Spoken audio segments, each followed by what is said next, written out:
Assalamu alaikum everyone. Welcome to NSA UBC's Islam Left Wing or Right Wing Conference. Inshallah, you guys will find this conference very beneficial, very fruitful, as I believe, and as many people here will probably realize throughout the event, that there's many things within this conference that you will pick up that will inshallah help you navigate this landscape as Muslims. So today's topic is right-wing and center-left, conservatism, liberalism, and capitalism. The structure of our event tonight is introductions, lecture, a Q&A, and then at the end, inshallah, a prize giveaway. Now for the event, it will officially end at 9 o'clock. You are welcome to leave, but Ustad is kind enough to answer, to not leave. He's offered to not leave until every question is answered, mashallah. But you can get up and leave at the official time at 9 p.m. if you wish. So a bit of introduction. What is Islam left wing or right wing, and why host these lectures in the first place?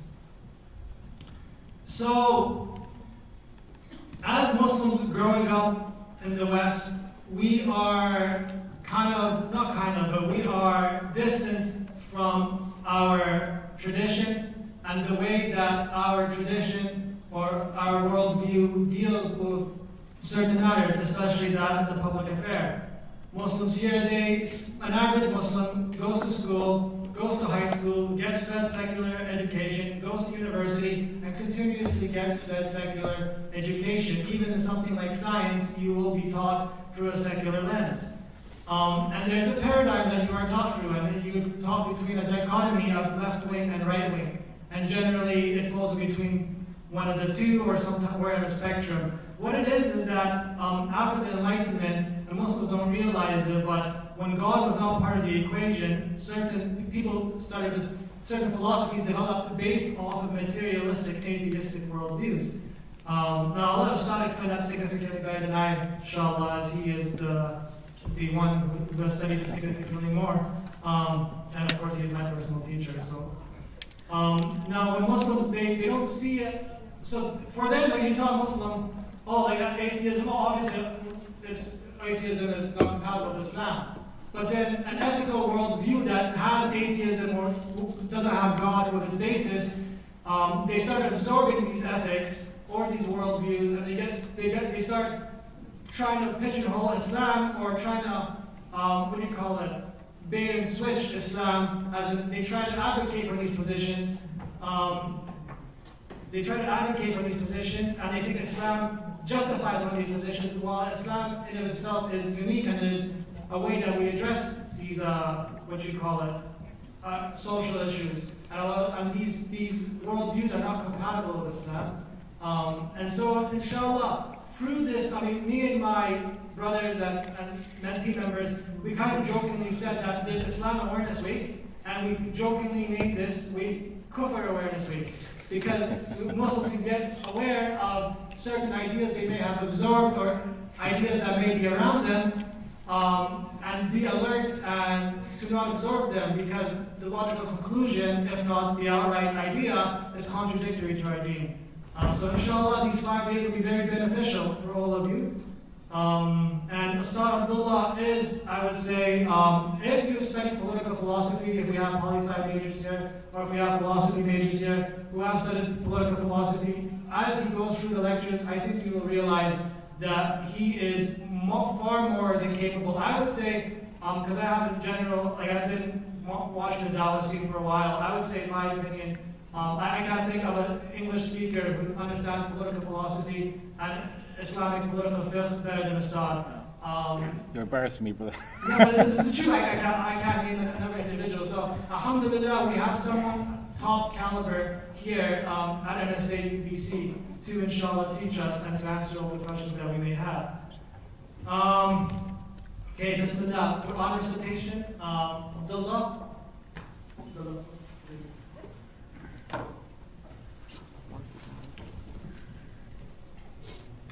Assalamu alaikum wa rahmatullahi wa barakatuh.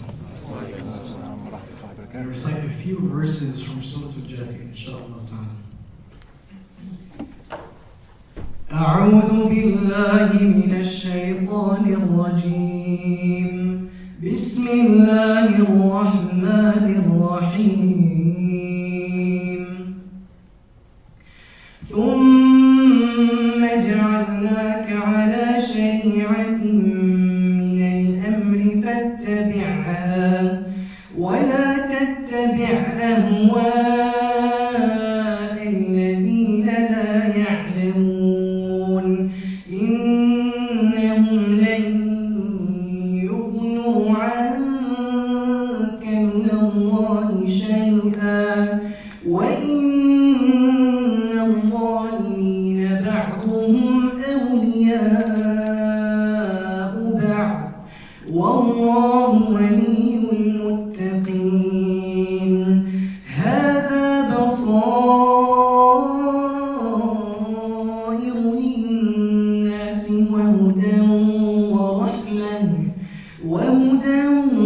ورحمة لقوم يوقنون أم حسب الذين اجترحوا السيئات أن نجعلهم كالذين آمنوا وعملوا الصالحات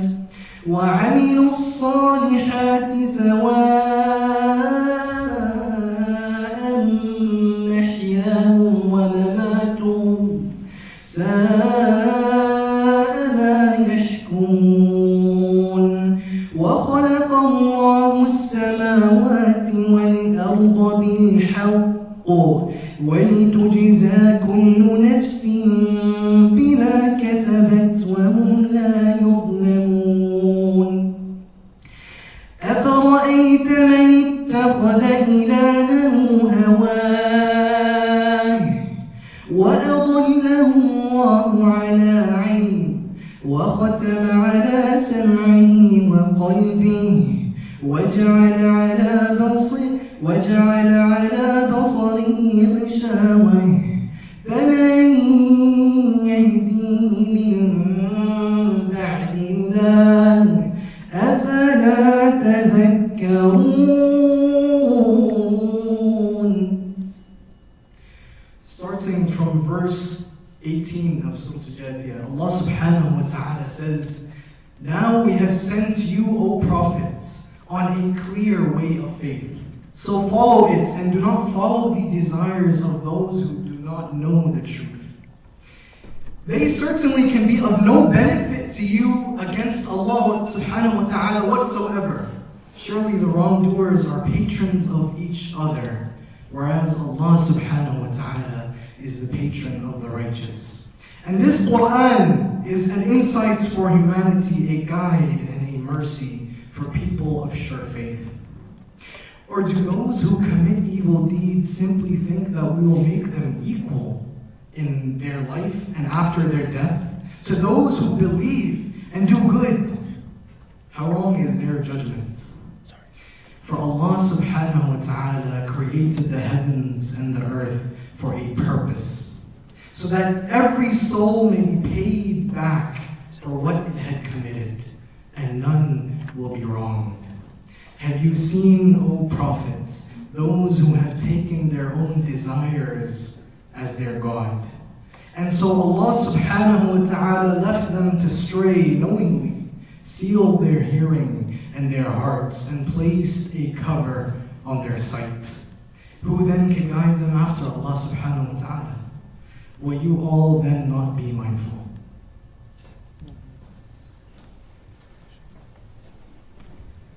Jazakallah khairan, Abdullah, for the Quran recitation. Without further ado, Ustad Abdullah, I think, mashallah, I already introduced you.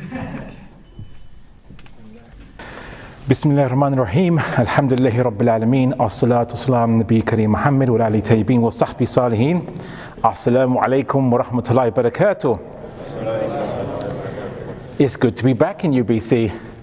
You know, I just discovered that UBC is right next to the shore. I've been going all these years, and I was thinking, oh, it's too bad I have to go to UBC, and I wanted to go to the beach. I didn't know that you already had the beach right next to you guys. And I saw it from the plane as well. I took some nice pictures of UBC. It's like, wait a second, that's UBC. And it's right next to the shore. It's a really nice location, but apparently very expensive in Vancouver. I'd love to come here, but I don't think I can afford to even get off the plane. I mean, I'm already in debt now. It's just breathing the air. So last year I came as part of the Islam Awareness Week, and I delivered a lecture on different ideologies which cause strife amongst humans and Muslims more specifically. I think the lecture I gave was about an hour or so, hour and a bit, but the event didn't end for the next 5 hours after that, because there was tons of Q&A. Now, but I was deeply disappointed though. I was very, very disappointed. I always hope when I give lectures that there'll be some people in the audience that will be like, "You're wrong," and I will speak out against you, and I shall denounce you in public, and I shall expose your ignorance of my particular ideology, because you don't ever condemn it if you're ignorant of it. Of course, you wouldn't condemn it because you have legitimate reasons to. So, and no one did it. Right? No one did it. I mean, I didn't think I was that scary, or so. I don't buy it much, but no one brought contention. I said, look, I'll give privilege. I will give privilege time. I'll give the first person, the first person to speak. I'll give that privilege to someone who has a contention. And then no one did. But then afterwards, sometime afterwards, some individuals apparently reported that they were not convinced with what I said, and they attended. I said, well, why don't you just raise the issue? So I'm going to try to make it even more easier for you, for people to raise contentions. I want to tell everybody here that I want you to listen to this from the angle of not, oh, we have to believe him because he's got a really great accent and he's wearing a suit, so he must be right. He's got some white hairs on his beard, so he must be ma'soom, infallible. No, I want you to listen to this with the aim to disprove everything I say. All of you, okay? Now, you might not know the quotations and where I get, you might have not read the books, so that's fine. But I would ask you to find those quotations and read them in context. Make sure I haven't taken them out of context. Make sure that I'll be talking about historical events, and I can't give references for every single historical event. To do that, I'd have to be a lecturer here at UBC and teach a months-long course to go through the history of Western civilization and so on and so forth. But if what I say is wrong, research it afterwards and feel free to publicize where I've made mistakes. Right? That's how we keep public speakers and da'is and shuyukh in check, is you have to check what they say. Okay, don't just believe it on blind faith. Okay. As for today's session will be on liberalism and conservatism, and some individuals were wondering, I think there was some discussion, some people imagined I was going to come here today and advocate Islam is compatible with liberalism and conservatism. I was like, have you met me? Have you not heard what I've been saying for 20 years? Am I not clear enough? Is it my accent's hard to understand perhaps? Not quite. This is Kufr Awareness Week, so everything is kufr in terms of the discussions that we'll be going through. Umar radiallahu anhum, the Sahabi, he said that he feared, paraphrase, he feared for a time when Muslims wouldn't know kufr. Because when they don't know kufr, they'll fall back into it and unrealized, and they'll make the same mistakes. History repeats itself again and again and again. So, and we're going to talk about that. Now, I also want to say that I'm not going to issue judgment on any Muslim that might be following any of the ideas that we are discussing. Muslims, generally, as a civilization, we've forgotten political fiqh. We don't know what Islam says about economics or detailed beyond just pay your zakat and so on, and don't invest in riba and so on and so forth. The Muslim Ummah, after colonialism, but even before that, we went into intellectual decline, and we just took a very simplistic understanding of Islam, and that enabled us to be conquered, and enabled us to go into decline, and after colonialism, they basically wiped our education system clean. Well, what they actually did is they just defunded it, and they funded Western education system. Of course, if you want to be an engineer or a doctor, you go through the kind of Western education system, which won't just teach you the physical sciences, it will happen to also teach you Western philosophies of ethics and so on and so forth, things which are nothing to do with the physical sciences. Okay, they have a particular bias, and of course, if you can't achieve anything, if you're not very clever, you get maybe just 50% in your exams. Don't worry, you can always become an Islamic scholar. That's the perception in the Muslim world, though. Right? Am I wrong about this? You've probably heard this yourself. I'm not saying that Islamic scholars lack intellect. Of course, we have some amazing intellects amongst them. But I'm simply saying that's the perception currently in the Muslim world. So I don't begrudge or condemn any Muslim that has fallen into any of these particular ideologies, because if I didn't have any guidance, I might do the same. If you read any of the books by any Western philosophers on any of these madahib, the schools of thought of the West, you will be convinced. Each and every one of them is convincing. If you have no other idea of what humans are and let's say purpose of life, but judging good and bad, and what does morality mean, what does ethics mean, what does justice mean. If you don't know any of those things from an Islamic perspective, of course you're going to follow the Western concepts. And of course, Muslim parents, mainly because they themselves are victims of this, they generally view politics or political theory, or fiqh basically, resolving the affairs and guiding the affairs of the Muslim Ummah as something that can generate fitna for this child. They'll put the child into fitna, they'll be accused of extremism or Islamism or what have you, whatever Western pejoratives they have for going back to a holistic Islam, and they just keep their children from that. The madrasas don't teach political fiqh, they don't teach you economics from the Islamic perspective. Yeah, they teach you obviously tajweed, and they teach you fiqh of salah and so on and so forth. Nothing wrong with that, of course, but they just have omitted other things. And so then what do you think? A youngster, as all young people, we want to change the world. I said we there, right optimistically. We want to change the world, and we want to make a mark. We want to right the wrongs, and we don't understand why people are following previous customs that don't make sense to us. And so why can't we just remove the obstacles and just make the most logical choices to solve the problems that we see in the world? Every young person wants to do that, or most do anyway.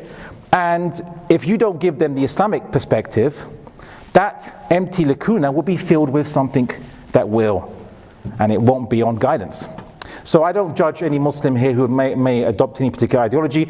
If you think I have misrepresented these schools of thought that you might have followed, or you think that they don't contradict Islam,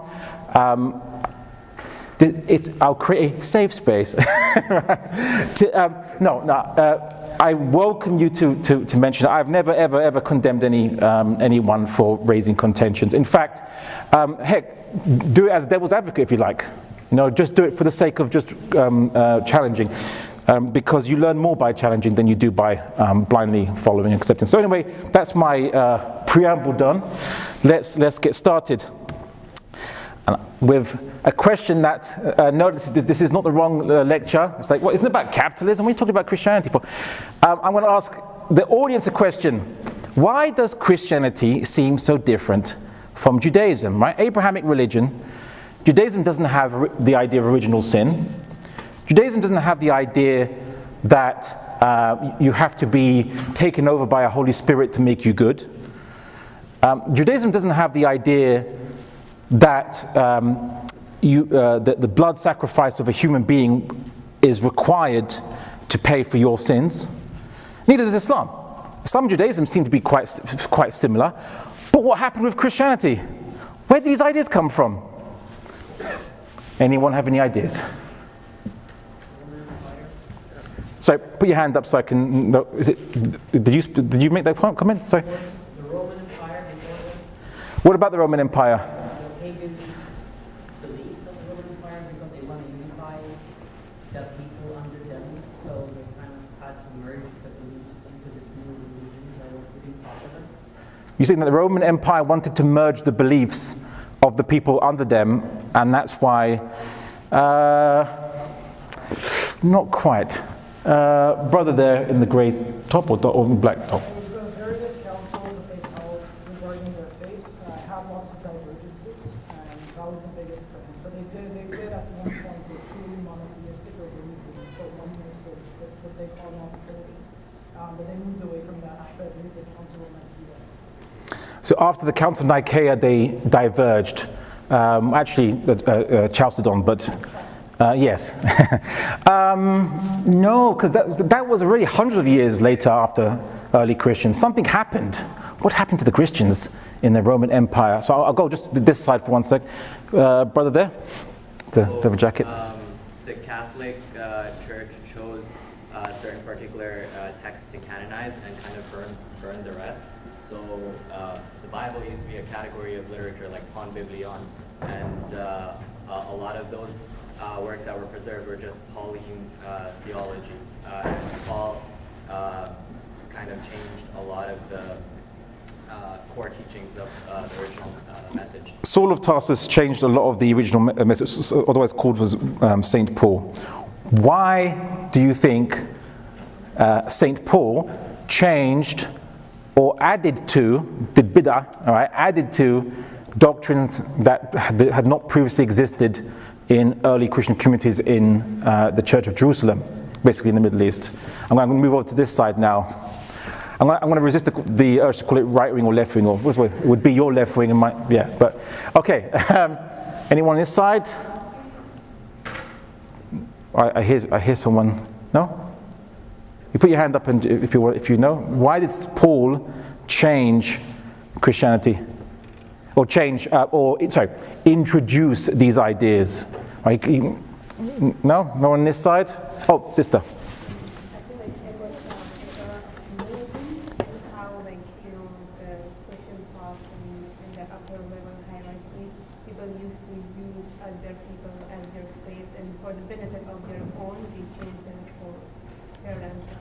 So for the benefit of the top hierarchy, like the people who consider themselves as a religious class. Oh, so the Christian Paul changed the beliefs, or he added new beliefs to satisfy the ruling class, the Roman ruling classes. Somewhat. Okay. Well, we'll give an answer to it. Very simply, this. Saint Paul wanted, the Roman Empire is kind of taking over the Mediterranean.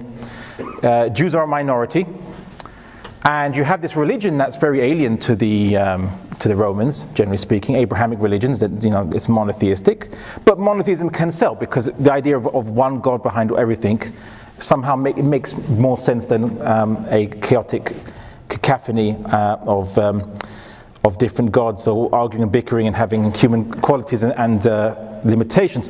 But it was very austere, very rigid for the Romans. Right? The Romans were used to partying. They had their own philosophies, their own ideas.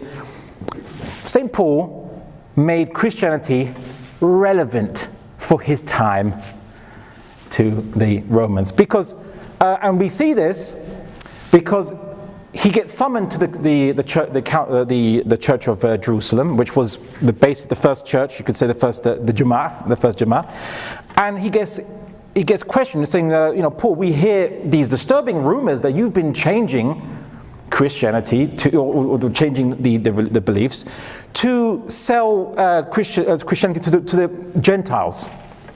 Yeah, because Gentiles don't want to get circumcised, and it's kind of hard to sell a religion where a male will be told they need to be circumcised, and not eat meat sacrificed to idols. How are you going to get your zabiha meat? It's very difficult in the Roman Empire, right? When most people are idol worshippers, and that kind of meat is available for selling.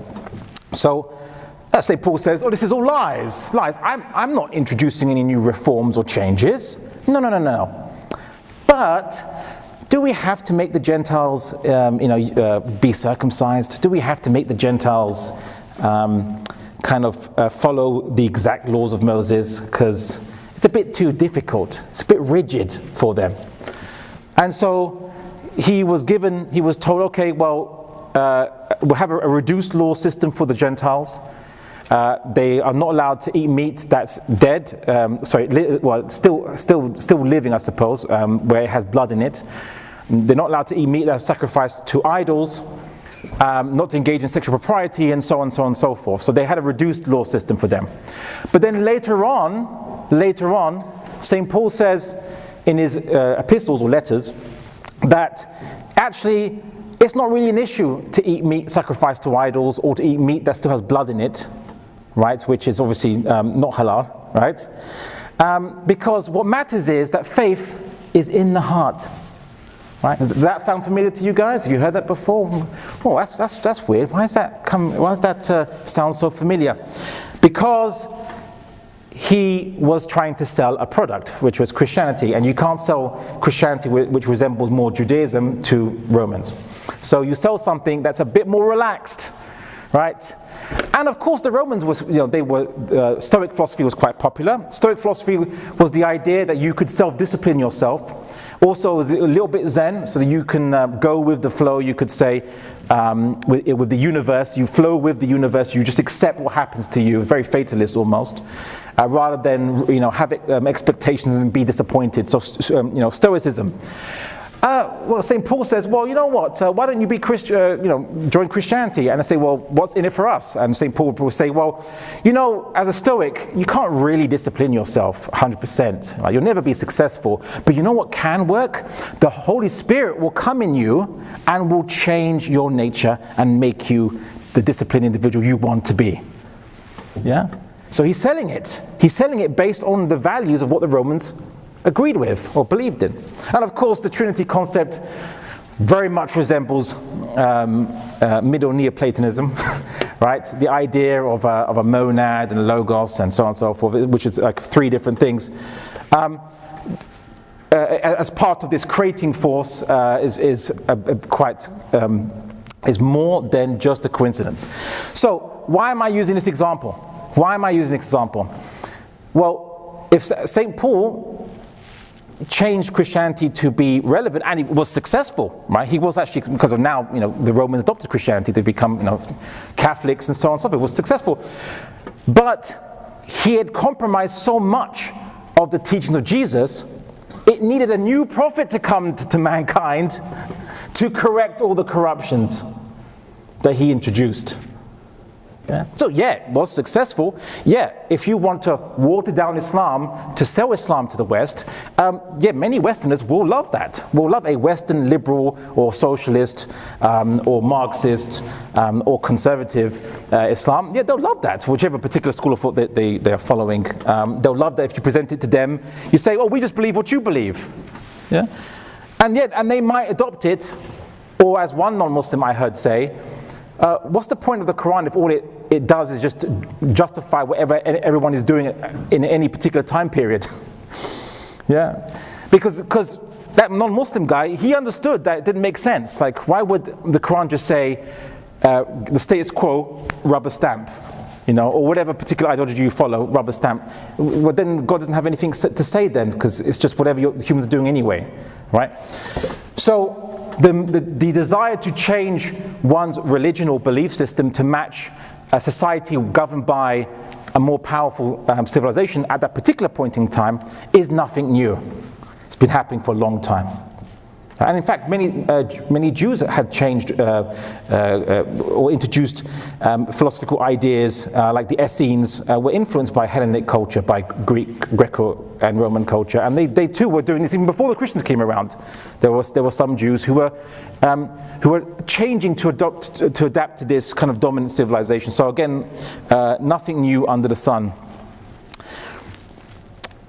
So let's start with the West. Where did the West get all this malarkey from, as we say, London? Christian political philosophy started out with the idea or concept introduced by Emperor Theodosius against non-Christians, that he famously said that freedom to sin be denied the wicked, i.e. error has no rights, right? Falsehood has no rights.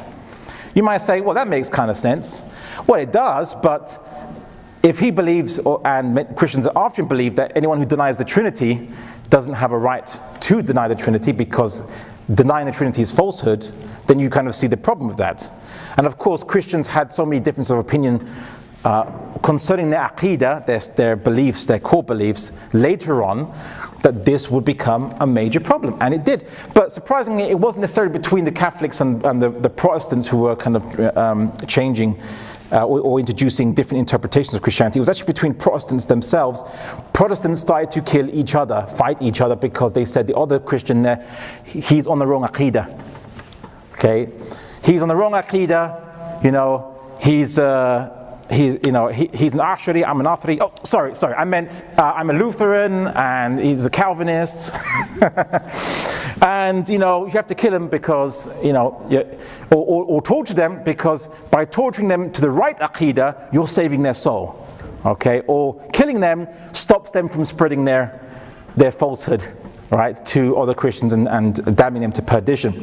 So Christians really didn't have a way of resolving how to manage Aqidah issues, but also because of the changes that Christianity underwent, it was no longer a political religion or system. Judaism has guidance for laws and politics and states and so on and so forth. Christianity generally just says obey the ruler, you know, don't speak out against the ruler, which was St. Paul's idea. Of course, that also sounds very familiar today. The first reformists, you could say John Locke and others, Thomas Helwys, but there were many others before them, who simply made the point. Now, I've only put the quotations up there just to show you where I got it from, right? So I'm not misrepresenting them, of course. But they simply just argued that it's not for kings to make people righteous, because if a king makes someone righteous by, you know, torturing them, then they're being insincere, so they're not going to be saved anyway. So there's no point forcing people on the right aqidah, because they're just going to be like munafiqs, like, you know, hypocrites. So the argument that God alone should punish error and not for humans to punish error was one of the major changes that happened in the West, because they didn't know how to resolve aqidah, ikhtilaf in aqidah, difference of opinion in aqidah. They did it by killing and slaughtering each other. So what was the Enlightenment? Well, Christianity proved to be so fractious after you had the 30 Years' War, which was in essence Europe's, you could say, equivalent in devastation, relatively speaking, to World War I or II. It devastated Europe. It was a fight between Catholics, between Protestants of various denominations against each other. Sometimes, weirdly, a Protestant faction would ally with the Catholics against a rival Protestant faction. It was really chaotic. But it was all these wars that these kings, who were kind of encouraged to engage in, to fight for a particular creed, but usually where it coincided with their interests too, or against a rival neighbor, kind of led European philosophers to try to seek alternative ways to resolve their issues. Now, yes, they were aware of ancient Greek thinking, and ancient Greeks, or what are classical Greeks rather, they thought about political systems and what would be hikmah of how to organize human beings. So the Enlightenment is really the birth of moral and political philosophy devoid of revelation. That's what it is, if you want to encapsulate it. Putting revelation aside and trying to resolve the difficulties of morality and political philosophy without revelation, because it was said, because Christians can't all agree on their interpretation of the Bible. So we as human beings, of course, will have to go somewhere else where we can all agree. And we can all agree using our intellects to come to common principles. Because as you know, people don't agree on a religion, but everyone agrees on politics, right? Yeah, of course. So that was the thinking. You can't trust the Bible because there's too much ikhtilaf from the Bible. There's too much difference of opinion in the Bible. I do apologize for the non-Arabic speakers. I do sometimes segue into it, so I will translate it. Ikhtilaf means difference of opinion, or just says difference. And the idea of man is the measure of all things, whereby you let human beings be the major concern rather than letting something beyond humans be a concern. would be what they thought would be the most stablest way to organize society. Now, the Greek sophist Protagoras didn't mean what his words were used or twisted to mean.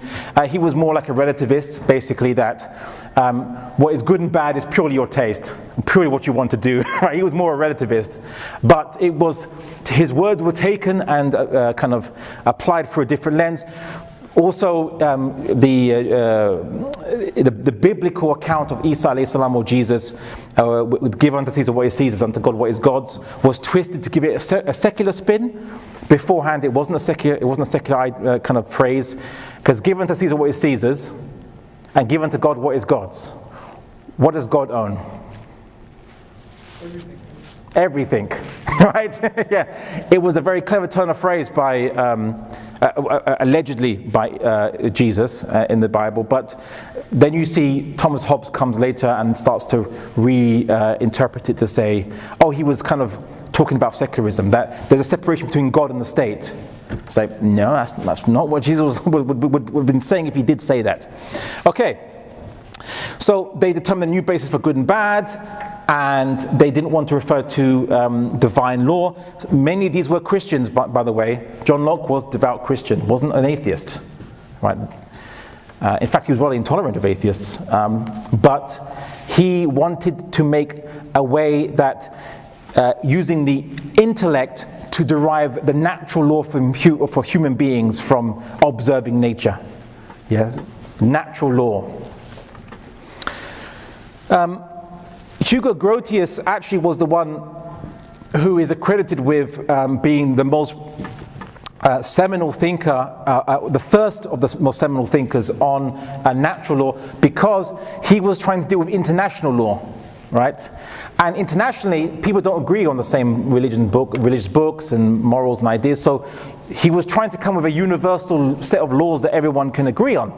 And he famously said, or infamously said, that to kind of, to deduce laws that, either whether Christians or the barbarous races would kind of see a commonality in, a law that would somehow equally subsist, even if we granted that God did not exist or did not care for humanity. So to find a natural law that would be objectively existent, even if God didn't exist, or a deist system, God didn't care about his creation. That was the beginning of, you could say, materialism. Okay, the origins of two political schools of the Enlightenment. You could argue, arguably, every madhab, every school of thought in the West today comes from the ideas of these two thinkers. And there's a divergence between them. Now, I kind of put empiricists on there, rationalists on the other side, senses first versus mind first. You could almost say that it started out with Aristotle. Aristotle was like senses first, and knowledge comes from your senses first, whereas Plato, it was from the mind first and then the senses. But this would have effects on the schools of thought that would emerge. And I'm not going to go into it because that's a longer lecture. We don't need to discuss it. But it would lead to the different schools of thought. From René Descartes, not that he anticipated this or intended it, you would get socialism, Marxism, general Hegelianism or social idealism. All this stuff would come from his stream of thinking. And you'd get liberalism and conservatism from Thomas Hobbes and his stream of thinking, or the English imperial Anglo-Saxon philosophy, basically. Senses first. This would lead to something that kind of looks a bit like this. A bit of colors for you there. Enlightenment really declares that man is the absolute sovereign. Every school of thought believes this concept. It is the common aqidah, the common creed of all these schools of thought, and they both believe in individualism and equality. Individualism is simply that man is the absolute sovereign. There's nothing higher than a human being. I use man in the sense of humans. For the English language, it was originally just meant humans. So why man? Why not women? It means all humans. The Enlightenment concept, the Enlightenment era held these two concepts to be sacrosanct. Everyone is absolute sovereign of themselves, i.e. there's nothing higher than you, there's nothing more absolute than you, there's nothing that owns you, you own yourself. And that we all possess equal ownership of ourselves, and hence we are equal in moral worth and political worth to each other. Think of it as a pantheon of gods. Each god is the absolute god of themselves, and they're all like equally in the same, of equal power or equal in the pantheon. That would be, in a way, how you can understand this. But they would disagree on which of these two concepts has more emphasis. Is it more individualism or more equality? Right? Which one? How do you balance this? Some would say that you only get true individualism via more equality. Others say you only get true equality via more individualism. They would have difference of opinion about this. But they all come from the same two concepts. Every school of thought does.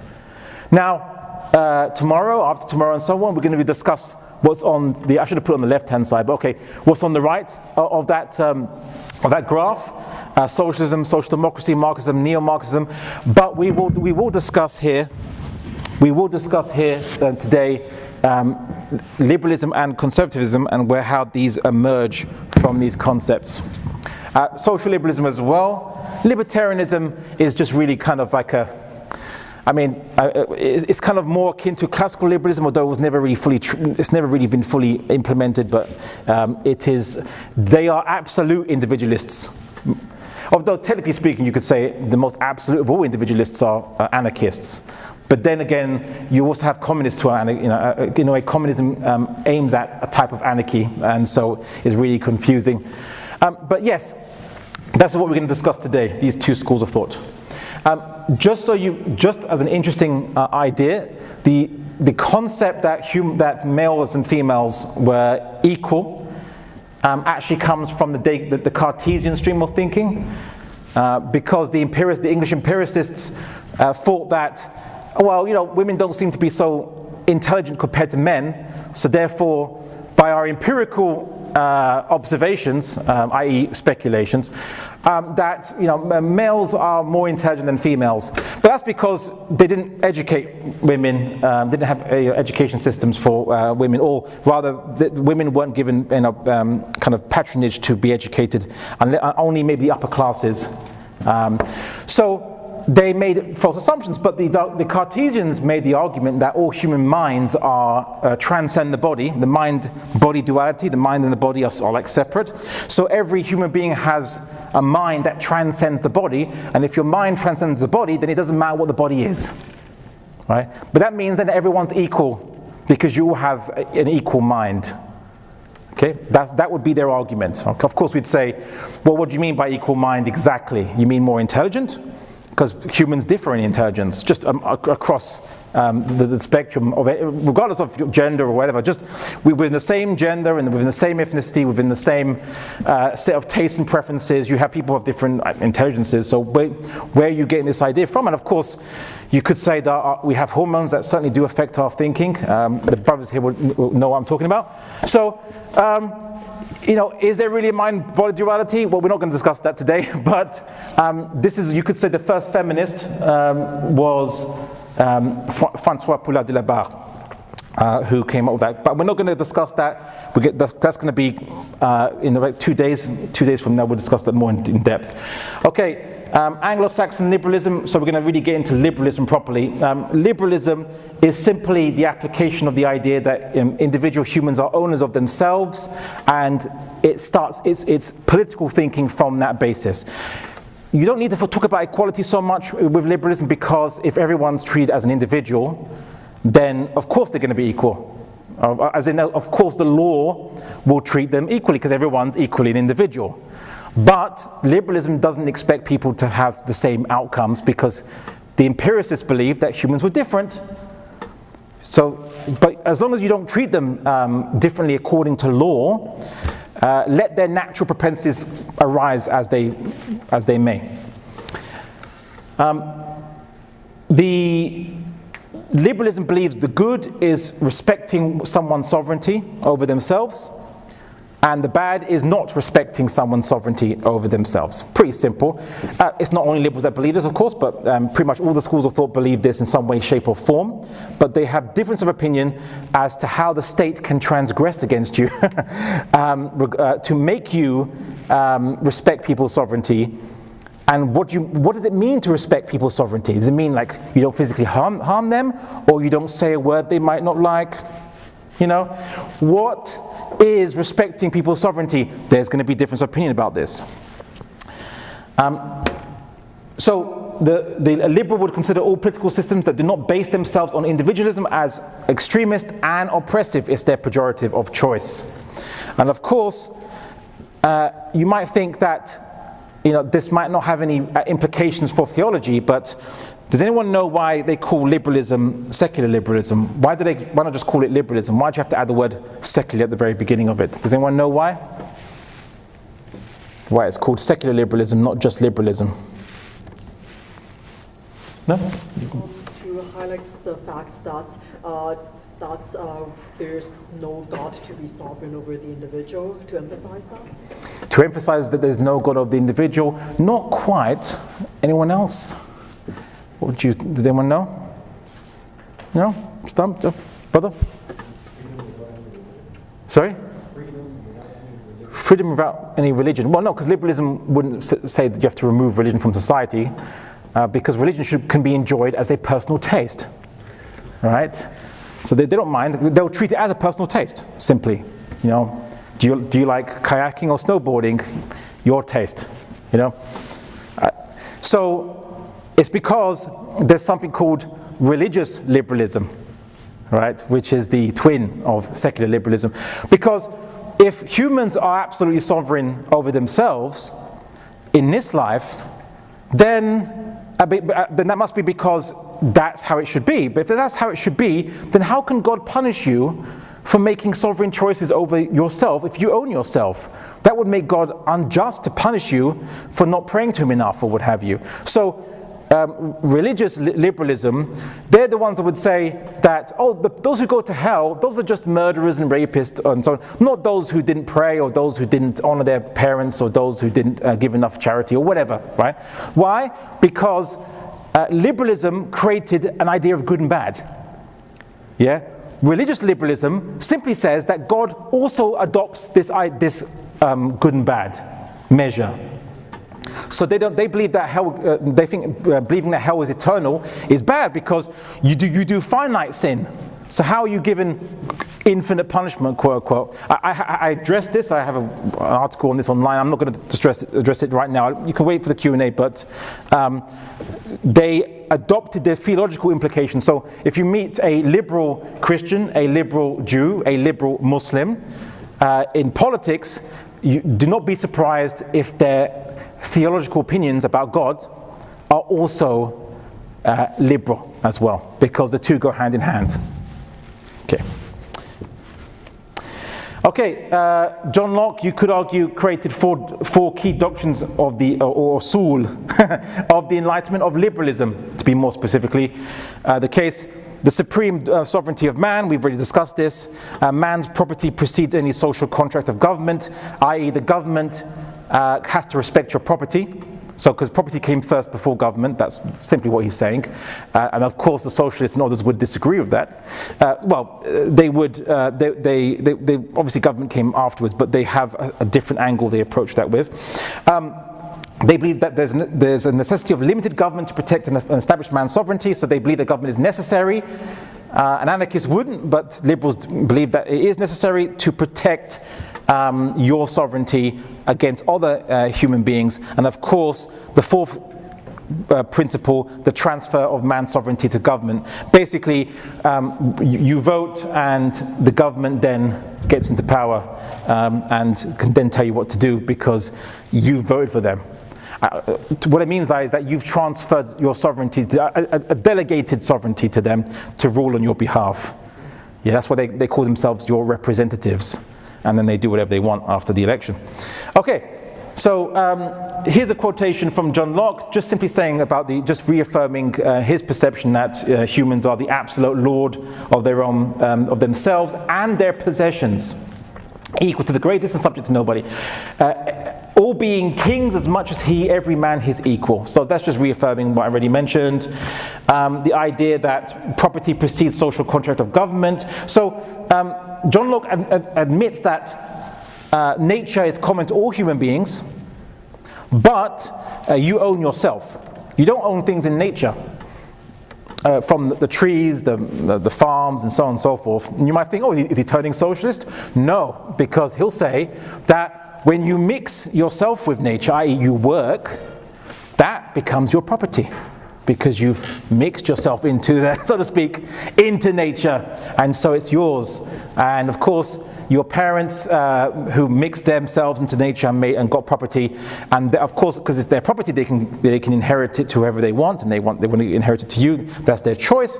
And so John Locke would be an advocate of the fact that you can possess lands, you can possess factories, you can possess whatever you wish.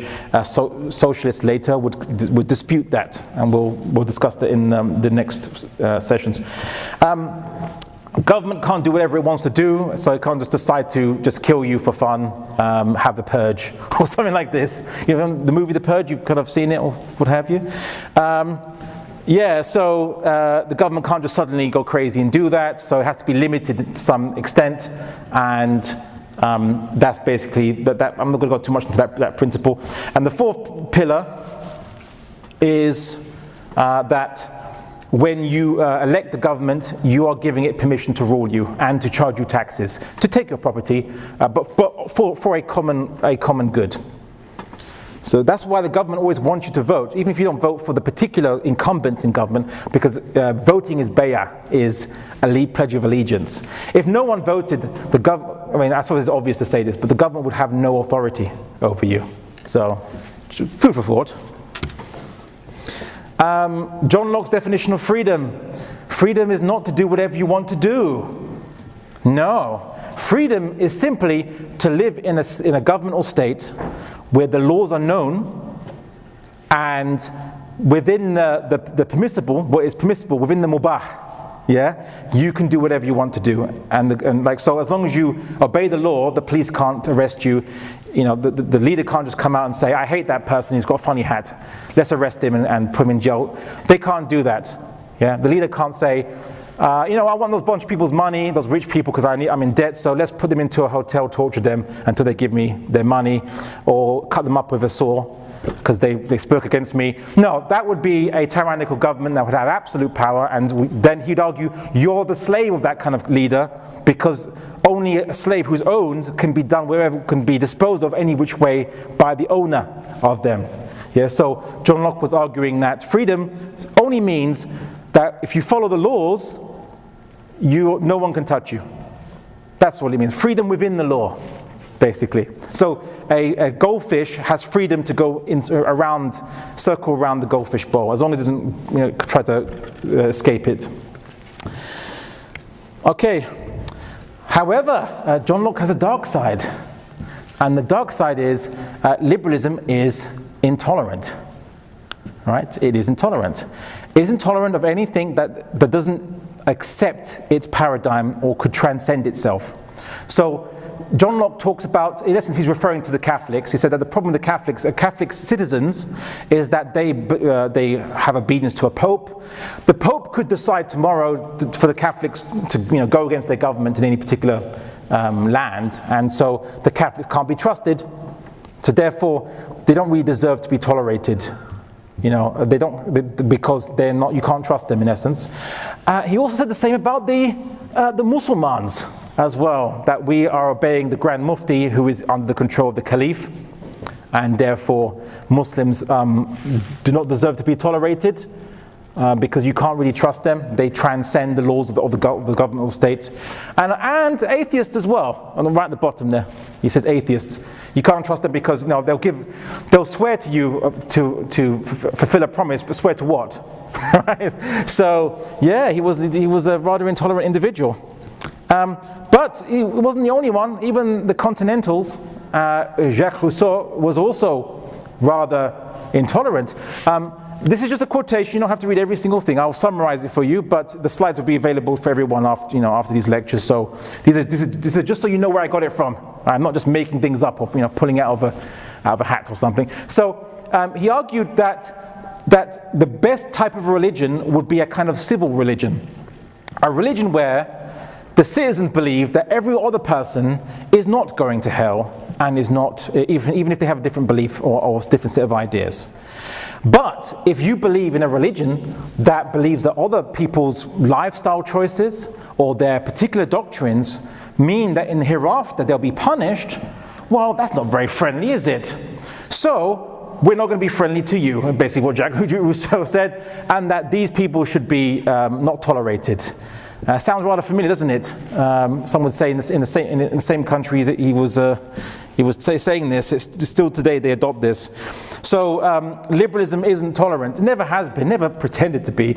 It's just intolerant to things which are not liberal, because it believes that it is justice, right?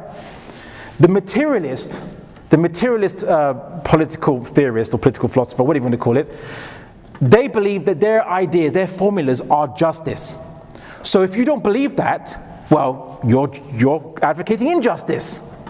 And that's bad. And so you don't deserve to be tolerated, to be treated nicely, to be kind of given due process or given rights or what have you. So they can mistreat you any which way they want because you're a garbage human for disbelieving justice, for being against it, for being the boogeyman, as they say, for being the villain.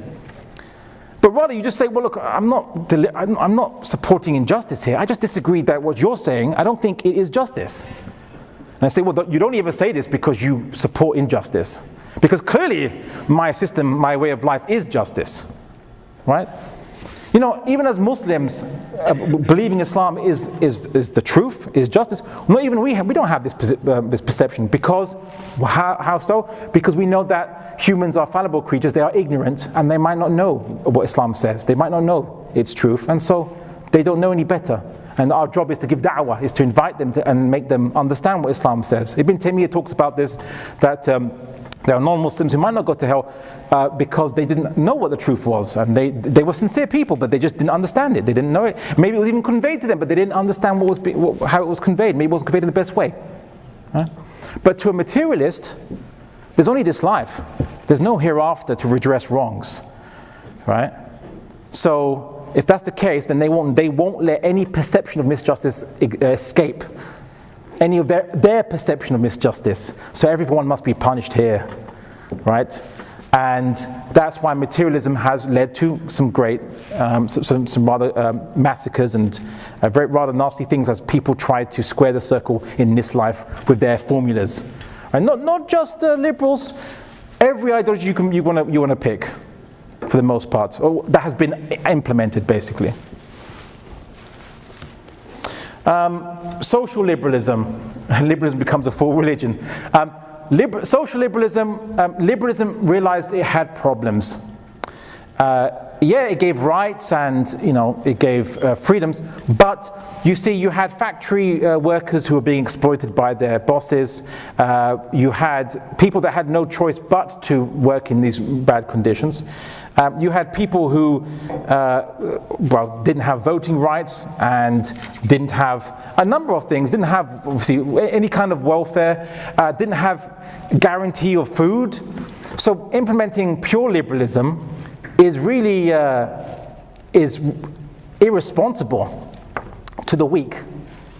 Right? You had the Bilderbergers and all these great corporations basically just amassing amounts of wealth. If you think concentration of wealth is bad now, you should go to the 1800s.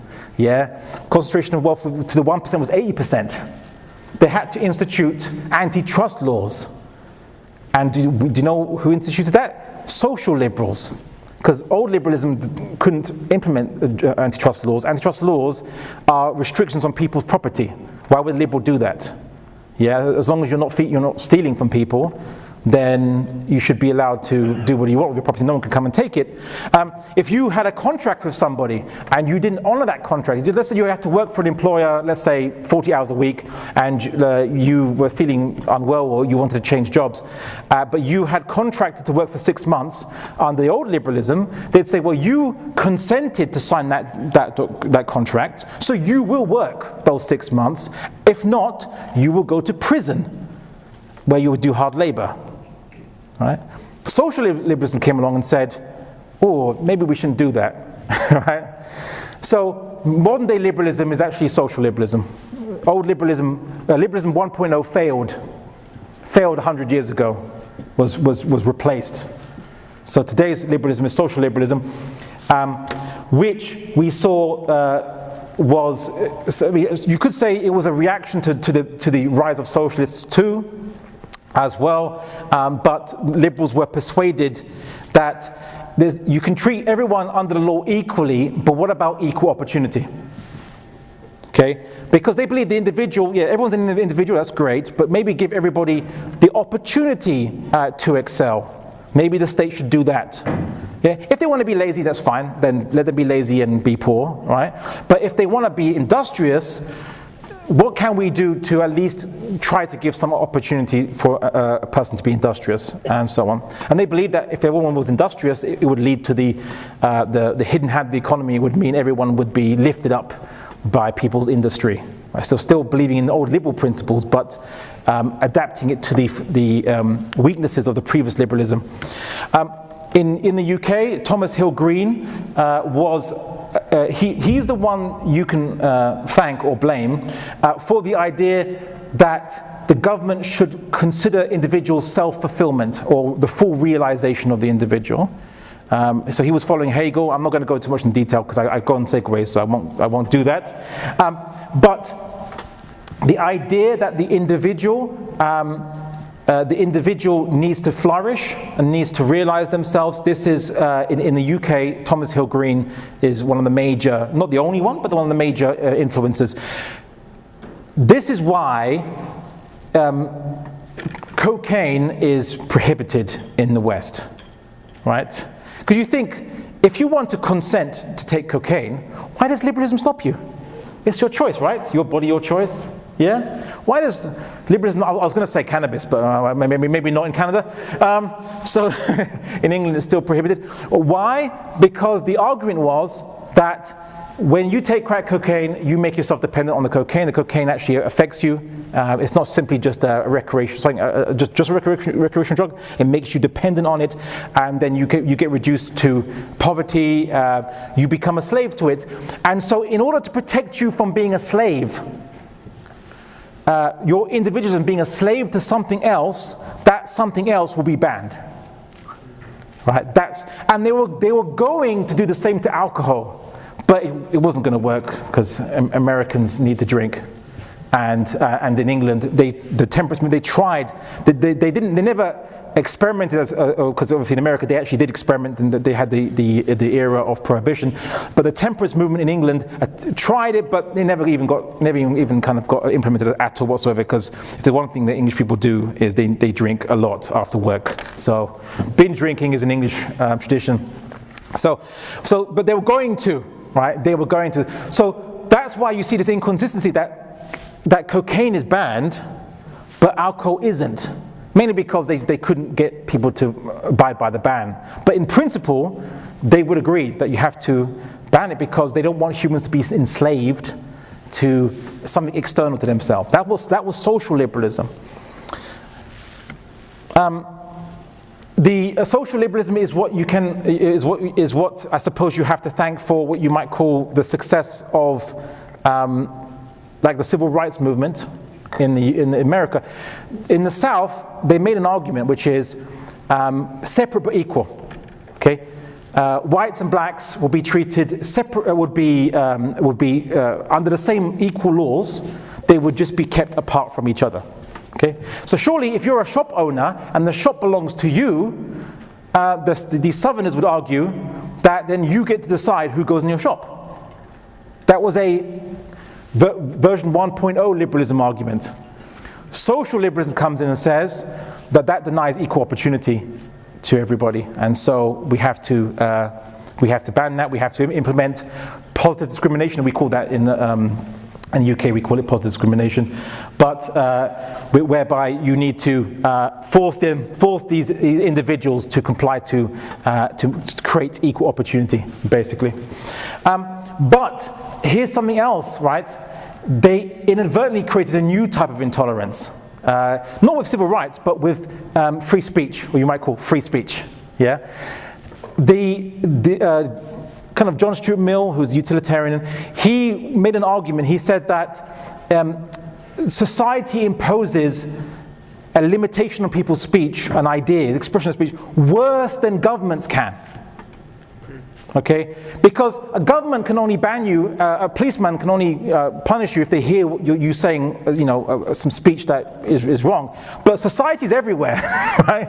And if you go against the culture of society, well, you'll have to be, you can only be free in the privacy of your own home, maybe in the bathroom, if no one can hear you, right? So it was worse. Society gives an oppression that's worse. So, in the name of kind of liberating the individual from the oppression, it was deemed that society has to bend to the individual and not impose restrictions on the individual. And you might think, but Abdullah, how is this inventing a new type of intolerance?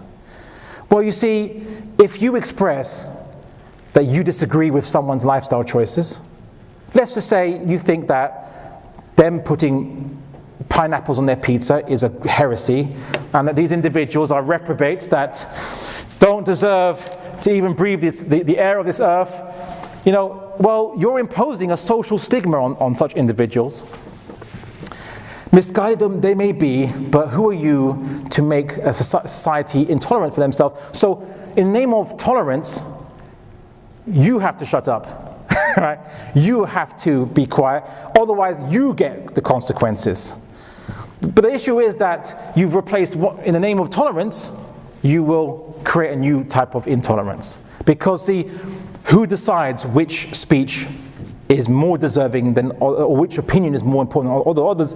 Well, liberals have a basis, which is, okay, is the action halal or haram? Is the action good or bad according to liberalism?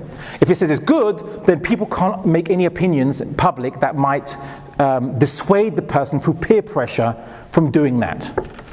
Okay, so this is where they started to invent, obviously, come up with like anti-hate speech laws and things like this. Well, at least in Europe and such places, and in Canada, in the United States of America, they still follow an older version of liberalism when it comes to free speech, quote unquote, whereby nothing can impinge your speech. Although in practice, there are actually quite a few things you can't say in the United States of America, and not just shouting fire in a cinema, but other things you can that you'll face consequences for. But I'm not going to go into that today. So John Stuart Mill elaborated that individuals need to be protected from society. That was a key milestone in social liberalism. And he argued that society must, by legislation, to diminish the inequality of opportunity. So this is social liberalism. Now, if you want to say, well, what's the difference between social liberalism and, let's say, socialism, right? So socialism would say equal opportunity for everybody. Socialism would say equal outcomes for everybody. Yeah. Because the socialists, well, I don't want to give away tomorrow's lecture anyway, but the socialists would, they have an argument, but I'll wait till tomorrow. Okay. Lloyd George, who was a great British politician, he famously said, it is true that men cannot live by bread alone. It's equally true that a man cannot live without bread. So this was where welfare system was implemented, because there's no point, you can't be free when you're dead, right? Because you're suffering from malnourishment, right? So this is social liberalism getting to work. Previous liberalism would say, let them die, as long as they're free, right? As long as you can freely choose to die. Well, not only you choose to die, but as long as you can do it freely. Whereas social liberalism would say that you have to create the prerequisites for freedom. Okay, so that in a nutshell is the two main versions of liberalism that has been. Social liberalism came about towards the end of the 19th century into the early 20th century. That's when you see social liberalism rise, both in the United States under the New Deal after the economic crash, and depression, and in the UK a bit earlier with Lloyd George. So this is social liberalism, and that's the liberalism that you live under today, or liberalism 2.0. But before we go into the contradiction of liberalism, sorry, I put this slide in the wrong place. Conservatism, for conservatism is very misunderstood, because all you see are these, ranting evangelicals, and you think, oh, that must be what conservatives are. But a conservative, and there are many books by conservatives, they actually view themselves to be the scientific school. I know it's just funny because they're climate change deniers, but many of them. But they view themselves to be this school of the empirical school, right? The school of pragmatism, of what works. Yeah, and so I'll explain. The conservative arose, you could say its most famous thinker was Edmund Burke, but David Hume made such arguments similar to. David Hume criticized liberals, John Locke, and talked about natural law as nonsense on stilts, doesn't exist. Just because something is a way doesn't mean it ought to be that way. That kind of argument, that's him, does not imply ought. Anyway, I'm not going to go too much into that. Simply put, Edmund Burke saw the French Revolution, which went off the rails applying equality, right? So much so, they thought that everyone should be of the equal height, so they should cut their necks off with the guillotine. Okay, I'm joking about that last bit, so I was like, oh, he said, the French didn't believe that. I know. Anyway, so he saw how crazy it went, and he said that you can't have rapid change overnight. You can't just have a radical implementation of these philosophies that you're adopting, because we're still ignorant about many philosophies. We don't know how human nature works, but do you know what we do know? We know what works when it has been experimented with, what has worked in the past. And what has worked in the past? Culture, customs. That was worked in the past. So a conservative, interestingly, as Edmund Burke, would believe you can get a conservative who's a classical liberal. So how can you be a classical liberal and a conservative? Isn't that a contradiction? No, because a conservative would simply say that the principles of liberalism, as was first envisioned, worked very well and are a good basis for society. Or the conservative might argue that don't speak to me about implementing principles. Speak to me about the conditions that produce these principles. Liberalism didn't just pop out of the mind of John Locke. It came out of a social circumstance, with social institutions, with family, with culture, all these things being the way they were. Liberalism emerged out of that. So then if that's the case, you need to preserve or conserve the environment that generated it. Right? You see, it sounds convincing now, doesn't it now? So, I'll be a conservative now. Thanks, Abdullah. No, don't. All right? So, and there's a reason for this, which is, of course, conservatism doesn't have any basis for morality other than what it deems to be stability. Right? It's as simple as.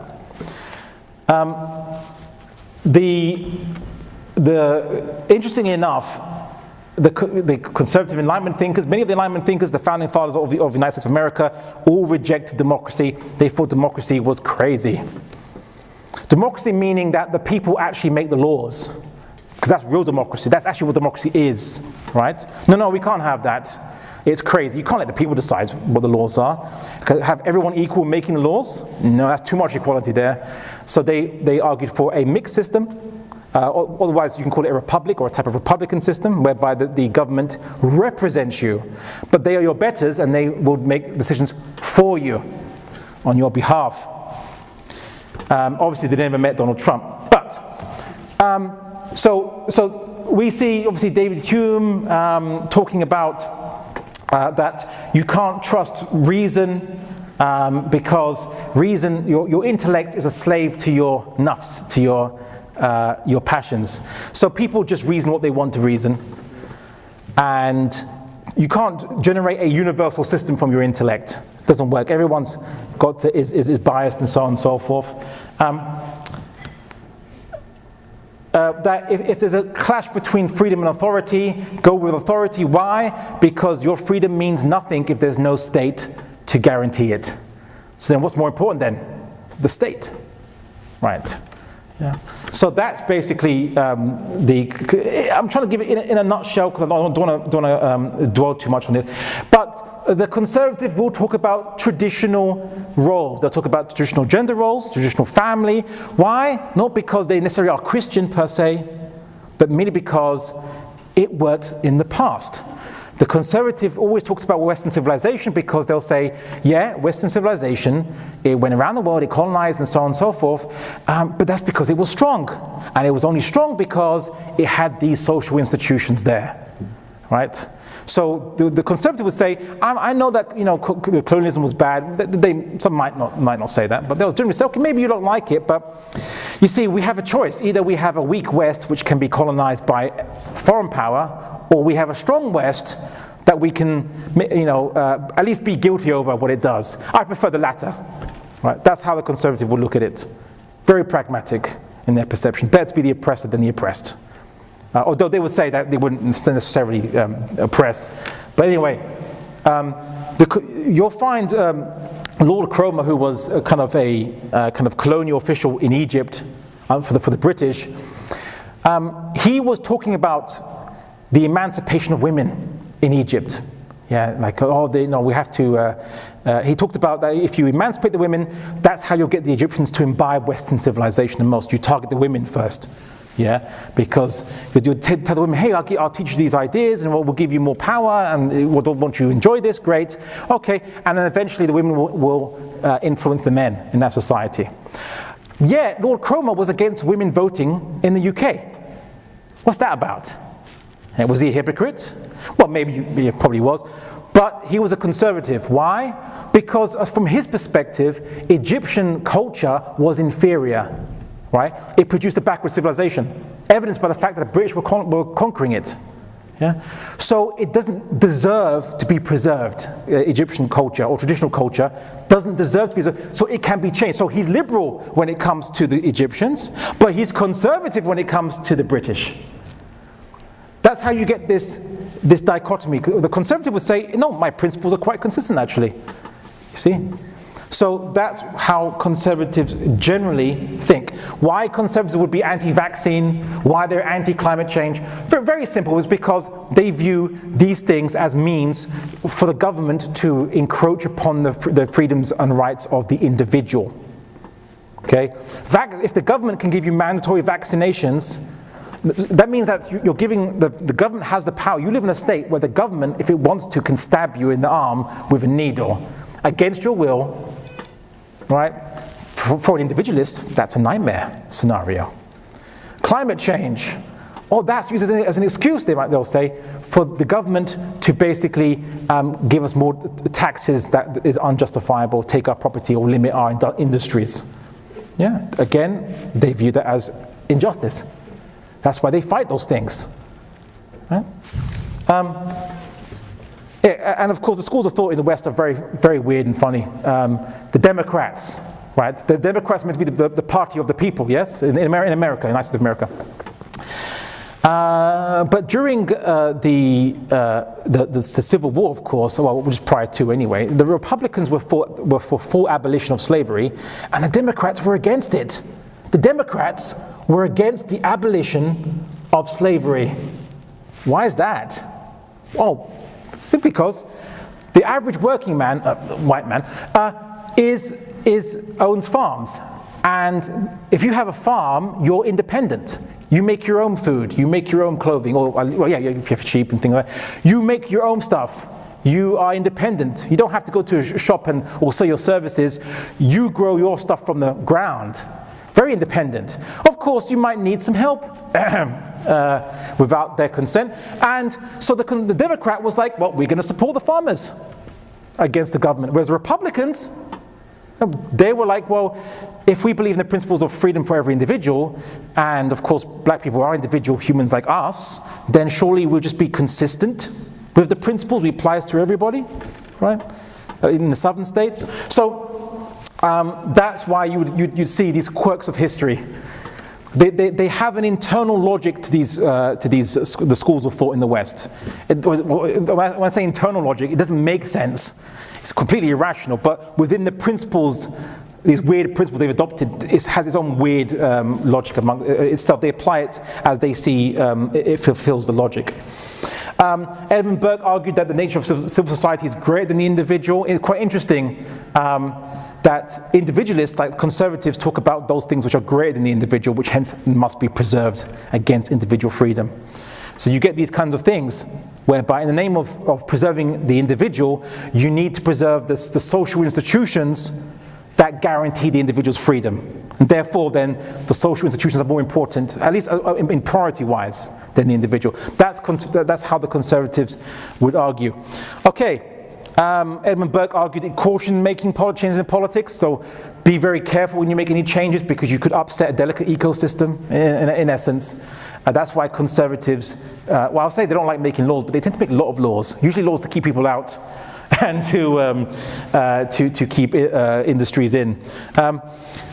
Adam Smith is credited with being kind of like the founder of capitalism. Not exactly, but he was against mercantilism, which is the idea that the government's, the only way to be rich is you need to keep as much gold in your country as possible to be rich, right? Whereas a more free trade system seemed counterintuitive. So Adam Smith argued that no, actually, you could actually get more wealth and more prosperity with opening up trade.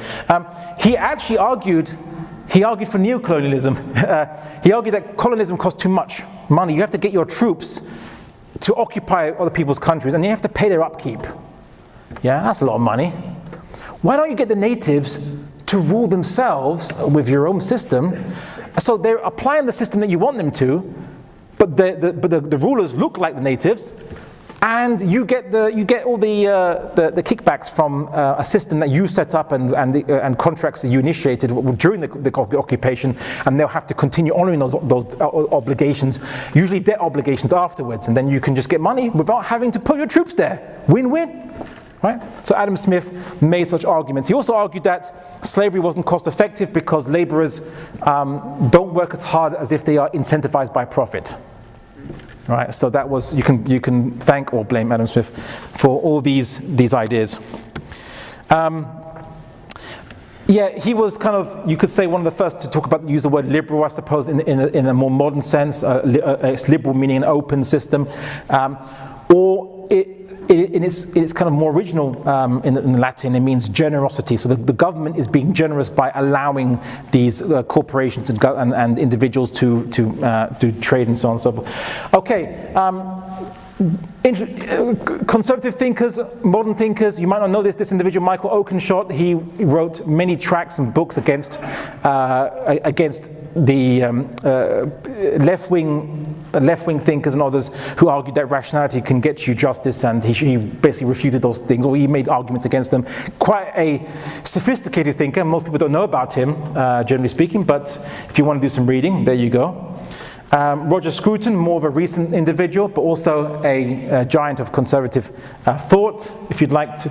And of course, there are different sub-schools of conservatism, which I'll let you look into. Neoliberalism, everyone mentioned neoliberalism, which is basically applying an older form of liberalism, again in bringing it back from Keynesian economics. Keynesian economics is, you could say, social liberalism's economic system, which is the government should spend its way out of a recession, which is kind of counterintuitive, because to get out of a recession, shouldn't you just conserve the money and reduce your expenses? So no, government should spend its way out of a recession, just like the pharaohs did. So neoconservatives they're the ones who believe that the government can temporarily reduce individuals' freedoms for a defense against a general enemy or threat. So they're all for waterboarding, torture, CIA black sites and things like that, and invading other countries around the world who are not democracies. Neoconservatives are all for that, because for them, yes, it might be going against certain principles that they believed in, but as long as it's temporary and done when necessary, then it's all fine. So those are neoconservatives. Anyway, so to kind of wrap it up with just some general observations, liberalism is based on a false ontology. The idea that we are, we are individuals, yes, but but it doesn't mean we're individualists, or individualism is not the basis to understand us. If anyone looked at you through a microscope, they'd see a whole bunch of individual cells. Does it mean now that you are not one person, because you're made up of a plurality of things, right? So it reminds me of that Monty Python sketch where it says, you're all individuals, and one says, I'm not, shut up, right? And everyone's like going against that one individual who ironically was being more individualistic by going against the crowd. Anyway, so individualism does not explain human society. There are things which are greater than us in many ways. One of them being the universe, the laws of physics, and ultimately what created the universe, but also morality, language, these things that you didn't generate yourself, but you were born into and you have to abide by, because if you made up your own language, no one will know what you're saying, right?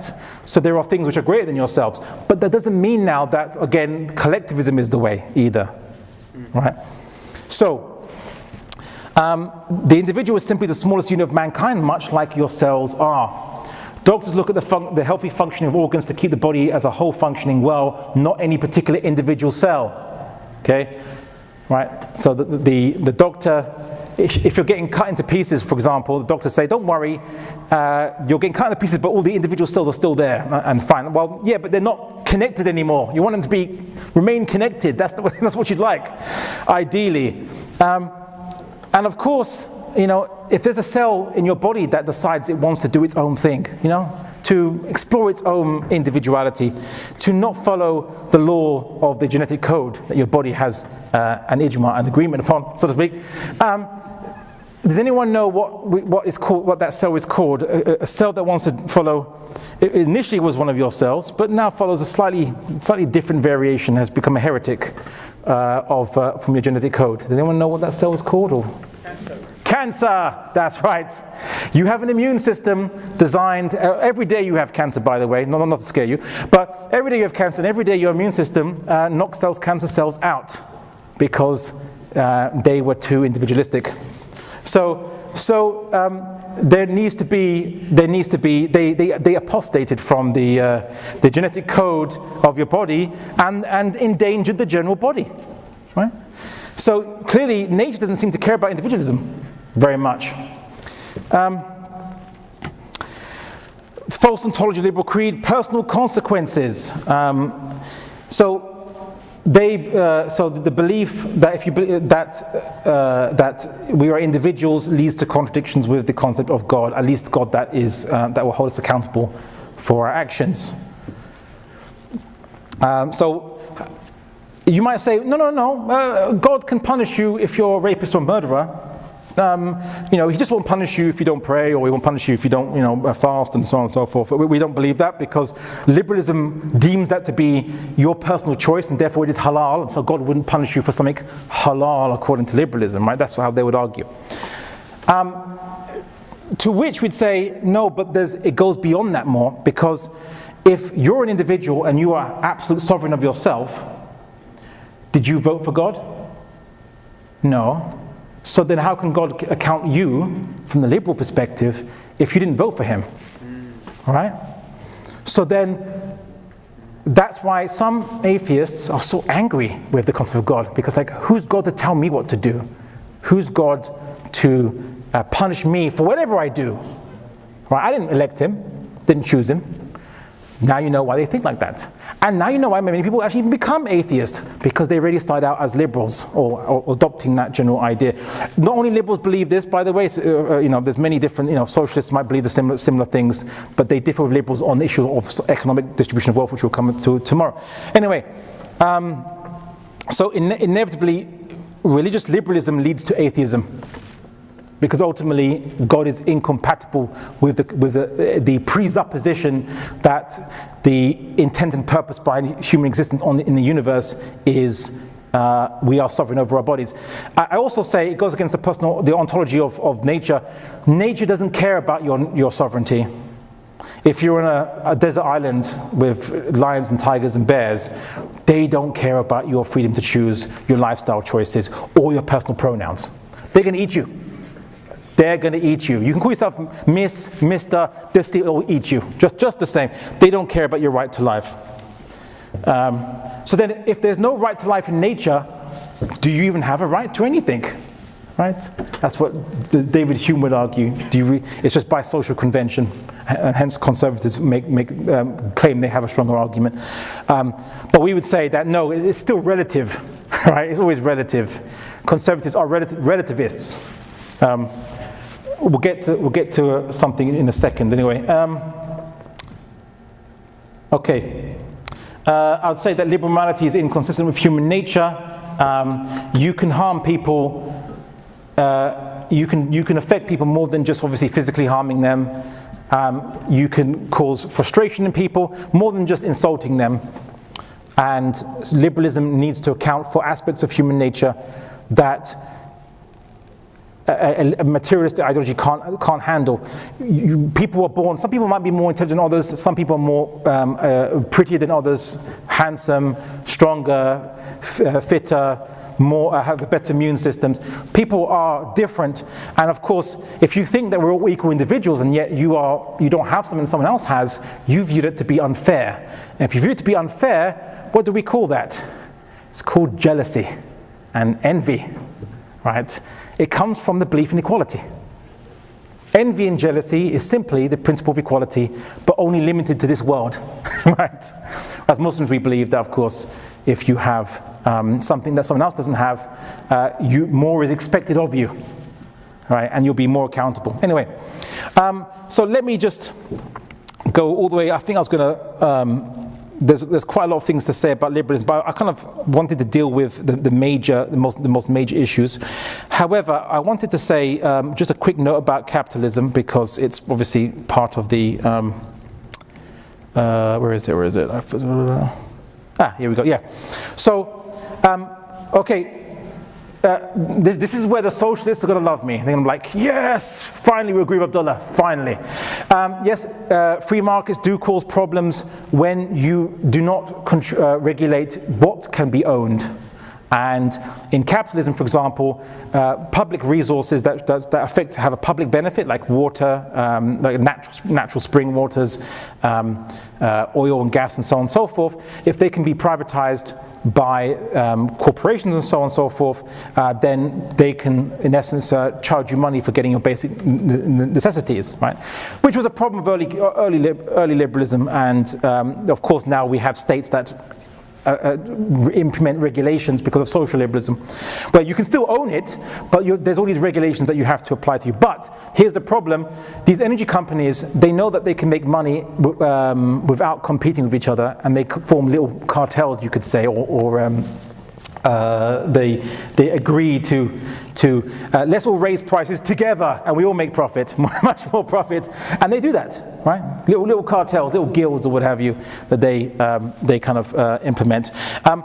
Wealth is not distributed equally, of course, yes, but it leads to very skewed distribution of wealth. The point about wealth is, or at least money, is that it's meant to be a means of exchange. It means that you can use to exchange for goods.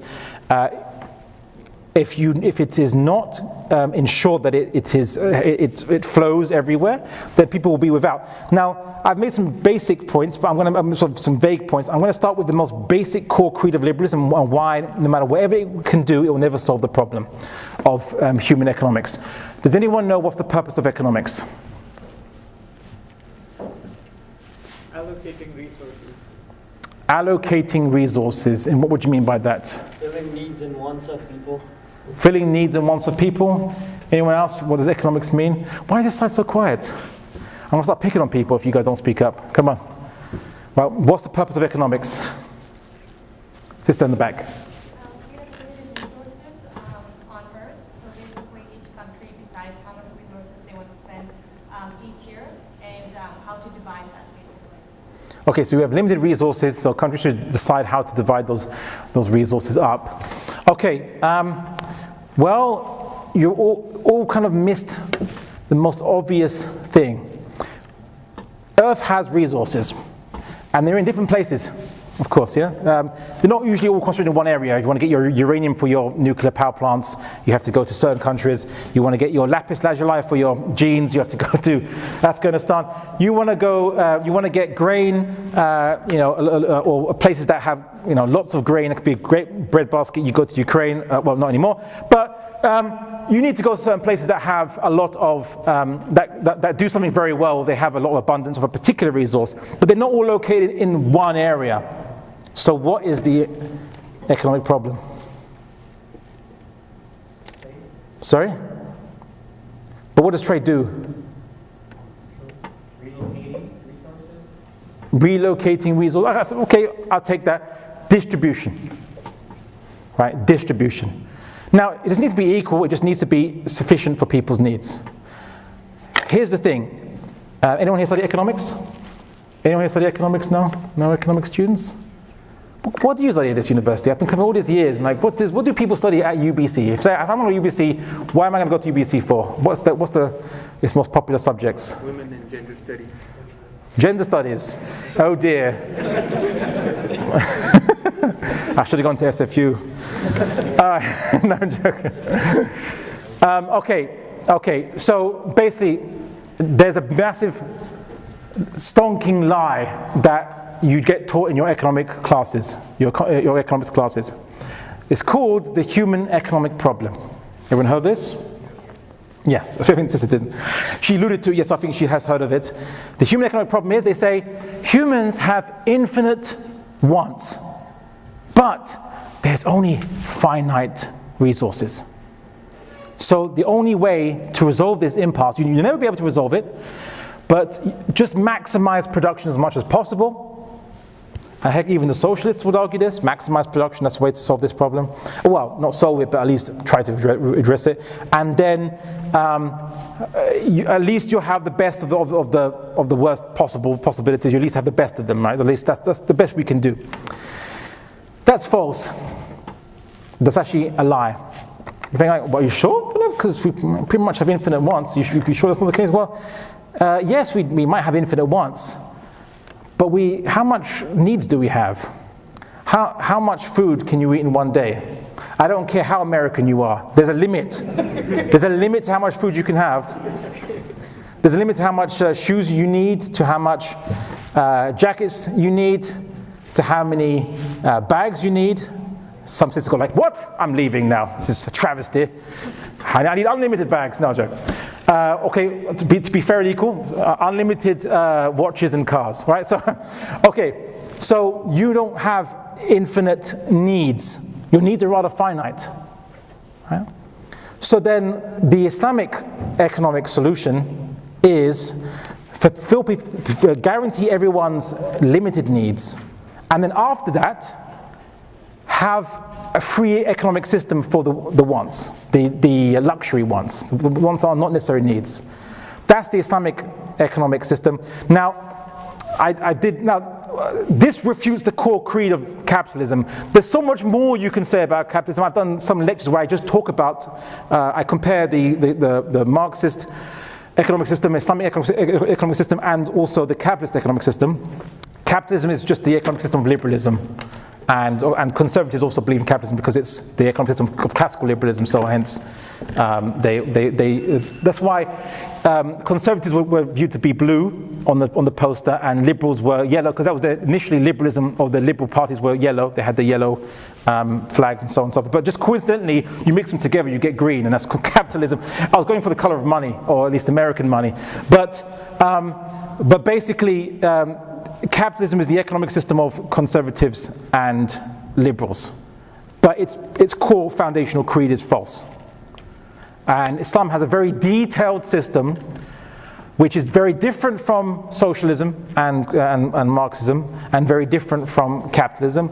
If you want me to crudely simplify it, which in no way really gives you any real information, it's somewhere in between. But that's very crude way of discussing it. So I'm going to wrap up the lecture by saying that Islam has disagreements with a number of ideas which were adopted by liberalism, but are not necessarily part and parcel of liberalism. You can be liberal and not believe in democracy. You could be, Napoleon Bonaparte wasn't elected right? But he was a liberal dictator, so the French still love him, right? But Islam believes that the majority doesn't make right. Okay? Islam believes that good and bad must only be decided by the Creator. But what the Quran says, discharge your affairs by mutual consultation. Isn't that democracy? It says discharge your affairs, not decide your affairs by mutual consultation. Right? Don't make that mistake. Of course, I think the brother with an impeccable name mentioned in the Quran recitation this verse about those who make their desires ilah, a God, something that can make something good and bad by its own choice, right? That in essence is liberalism. If you own yourself, if you believe that you are the absolute sovereign of your own body, then you have made a God out of yourself, because you didn't make yourself, you didn't create yourself, and you're certainly not going to stop yourself from being destroyed. So are you a God? I don't think so. So then who are you to say that you decide? You say, but I control myself. You say, okay, well, I could break in someone's car and control that car, and drive it around. Doesn't mean I own it now. I can't say, officer, well, I've got, I sold the keys and I can now control the car, so it's mine now. Right? No, just because you control something doesn't mean you own it. And of course, not equal are the things that are bad and the things that are good, even though the abundance of the bad may dazzle you. So good and bad is not determined by majorities of people. That's obviously a ridiculous concept. And guess what? The founding fathers of America and so on, they all agreed with this. This is not going against what they were saying. They didn't trust the people, the common people. They were worried that the common people would vote to take the wealth of the rich. Right? So they wanted to implement a system. The American system and most systems in the West are designed to prevent majoritarian popularism from completely wiping out all the rights and principles that the state was meant to was established, usually involving protecting the wealth of the rich, of course, and the wealth of others. But still, it was designed to prevent it. That's why you have separate houses. Initially, the Senate in America wasn't voted, it wasn't elected on. In America, we have the House of Lords, which are not elected, but they are meant to be aristocracy. The aristocracies, and they inherit it. So that was designed because you can't trust the common people, right? So, hey, don't condemn Islam for something that the founding fathers of modern Western civilization themselves also agreed. But what happened was because democracy, the term, it sounds really nice, sounds like the people are in control. So they kind of relabeled republicanism democracy, right? Even though demos kratos in Greek means that the people control the power. They actually, they have the power. They don't just elect someone to have power. No, they are the ones pulling the strings. Okay? The Greeks would say, this is not a democracy.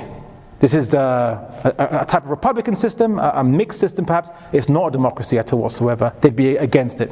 Anyway, very key point for those of you who might believe in these ideologies. Justice is not anything you want it to be. I think what the brother Ahmed was alluding to is many Muslims, they say, the Quran commands justice. Okay, now let's leave the Quran here. Right, so justice according to Karl Marx is, the definition is by John Locke. So wait a second, don't change books. Don't change books. Yeah, justice, great, stick to the book you're reading from. Yeah, bait and switch, right? Some left-wing and even maybe some right-wing Muslims we talk all about justice in the Quran. The Quran commands justice. They'll be all for that until it gets to the definition, and then they go out of the book. They go off book, and they find the definition outside. And if you think that you're impervious to this, no, because you already use terms that have definitions outside of the Quran and Sunnah. For example, use the term racism. Right? That's not an Quranic term or a Sunnah term. We have concepts like asabiyya and kibr. Yeah, those are the things that are prohibited. But when you use a Western term, you then become a slave to those who define that term, and it's not us. Yeah? Then they can declare all kinds of things racist, and they can declare things that would be kibr and asabiyya, not racist. We'll get to that in the next couple of days. How you can insult someone's ethnicity and it's not racist. How's that possible? Well, I'll show you how some left-wingers can just justify it. because we'll come to that. I was about to give the goat away. No, I'm not going to mention it here. So Islam gives you two bases for justice. One is giving to those what is deserved, determined by God. God determines obviously what you deserve, what you don't deserve. And a general principle which is treating like cases the same. Being consistent. So if a poor person commits a crime, you punish them the same way as a rich person commits that same crime. Right? So that's it really. Now I'm going to finish up with some interesting slides, which is Muslims that adopt liberalism, they have to justify that to themselves because the Quran and Sunnah, just reading it, doesn't seem to be very liberal or conservative. We'll get to that in a second, but it doesn't seem to be very liberal. How do they justify it?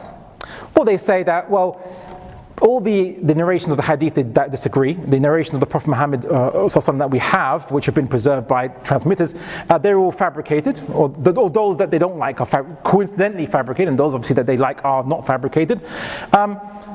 They'll say that, actually, the Prophet Muhammad was like was a liberal, but he just was misunderstood by every single person around him, such that every school of thought, no matter how early they branched off, all somehow misunderstood. There was no single school of thought broke off and understood him correctly.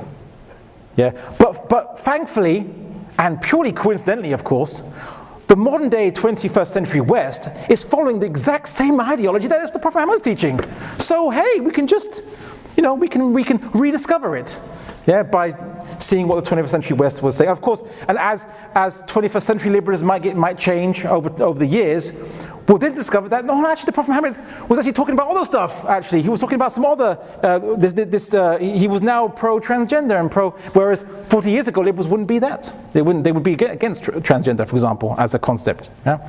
So as things change, you'll find these people coincidentally discover that the Prophet Muhammad was saying this all along. Sallallahu alaihi wasallam. And of course, this can lead to apostasy, from leaving Islam. Why? Because eventually they have to be honest with themselves, and they say, but if the Quran was meant to be liberal, and the Prophet Muhammad was a liberal, why were they such bad communicators, using words that seem to suggest a very illiberal type of ideas and worldview? I mean, is Allah a poorer communicator than John Locke? John Locke makes liberal arguments pretty clear, right? Why can't the Quran do that? And eventually they'll then say, that's because if liberalism is justice and the Quran doesn't support liberalism, then it must not be from God. Whereas what they should have done is is liberalism even just or justice? They don't challenge that. They've already accepted it. Of course, some people might say the argument Islam is the product of its time. Or Islam was just a product of its time, but it was intended that as things change, you would change along with it. Then good and bad is relative, right? And you could say that, the Vikings going around raping and pillaging, no, that was okay because they were just the products of their time. So, it was okay for them to do it, right? Because that was just what they were doing. That was what the custom was ridiculous. So Muslims who succumb to liberalism not only undermine Islam, but as they think liberalism is the true definition of Islam in justice, what do they do to Muslims who don't join them in being liberal? What do they think of them? They think that you are holding on to unjust Islam, and therefore not Islam. But then if you're not following Islam, then you're following disbelief. And then you must be then disbelievers, right? And the guy on the right is Khalid Abu Fadl. He talked about a cosmic war against Puritan Muslims, i.e. most of you guys probably. But as a cosmic war against them because they are following the wrong version of Islam, which advocates injustice due to old structures of society and so on and so forth. And the one on the south is Irshad Manji, who argues for that Islam supports, obviously, same-sex relationships and things like this, which, as I said, now I know in Canada there's people are like, I can't mention this in Canada. I mentioned this. Look, as Muslims, we believe that same-sex relationship or same-sex intercourse, the actual act, is not morally equivalent to intercourse that occurs within marriage between mature adults of opposite genders. That's our opinion. And it's not just our opinion, it's our certitude. Okay? Now, if we can't say that, then that means that you're saying that our beliefs cannot be tolerated. Right? Now, just because we believe it doesn't mean that we think that we must be mean to people who practice that or who have that as a taste and a preference. No. Right? We can be polite. We can help them with their baggage to the supermarket, from the supermarket. We can be good neighbors. We can be good co-workers. But need we agree with their lifestyle choices to do so? No. Otherwise, then then we won't be tolerated. We're not tolerated then. Of course, eventually, such arguments aren't being made. That merely to voice your opinion on that is intolerant. I say, well, no, you're not being tolerant of us. Okay, so the Quran explains this, referring to the munafiqeen, the hypocrites. They say they wish that you reject, and thus you become equal. They want you to do the same thing they did, reject what was the understanding of Islam, so that you're just like them. And so they're not going to tolerate you. They're not going to tolerate your answer. I won't say our understanding of Islam. No, just Islam. Right.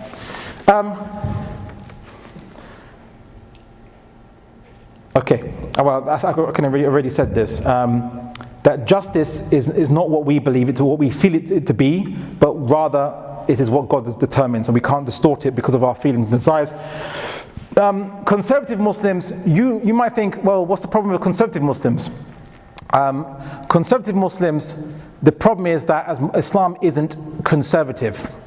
When Islam was preached to the Quraysh, the people of the Prophet Muhammad, was it preached to them saying they're going to conserve their traditions and customs?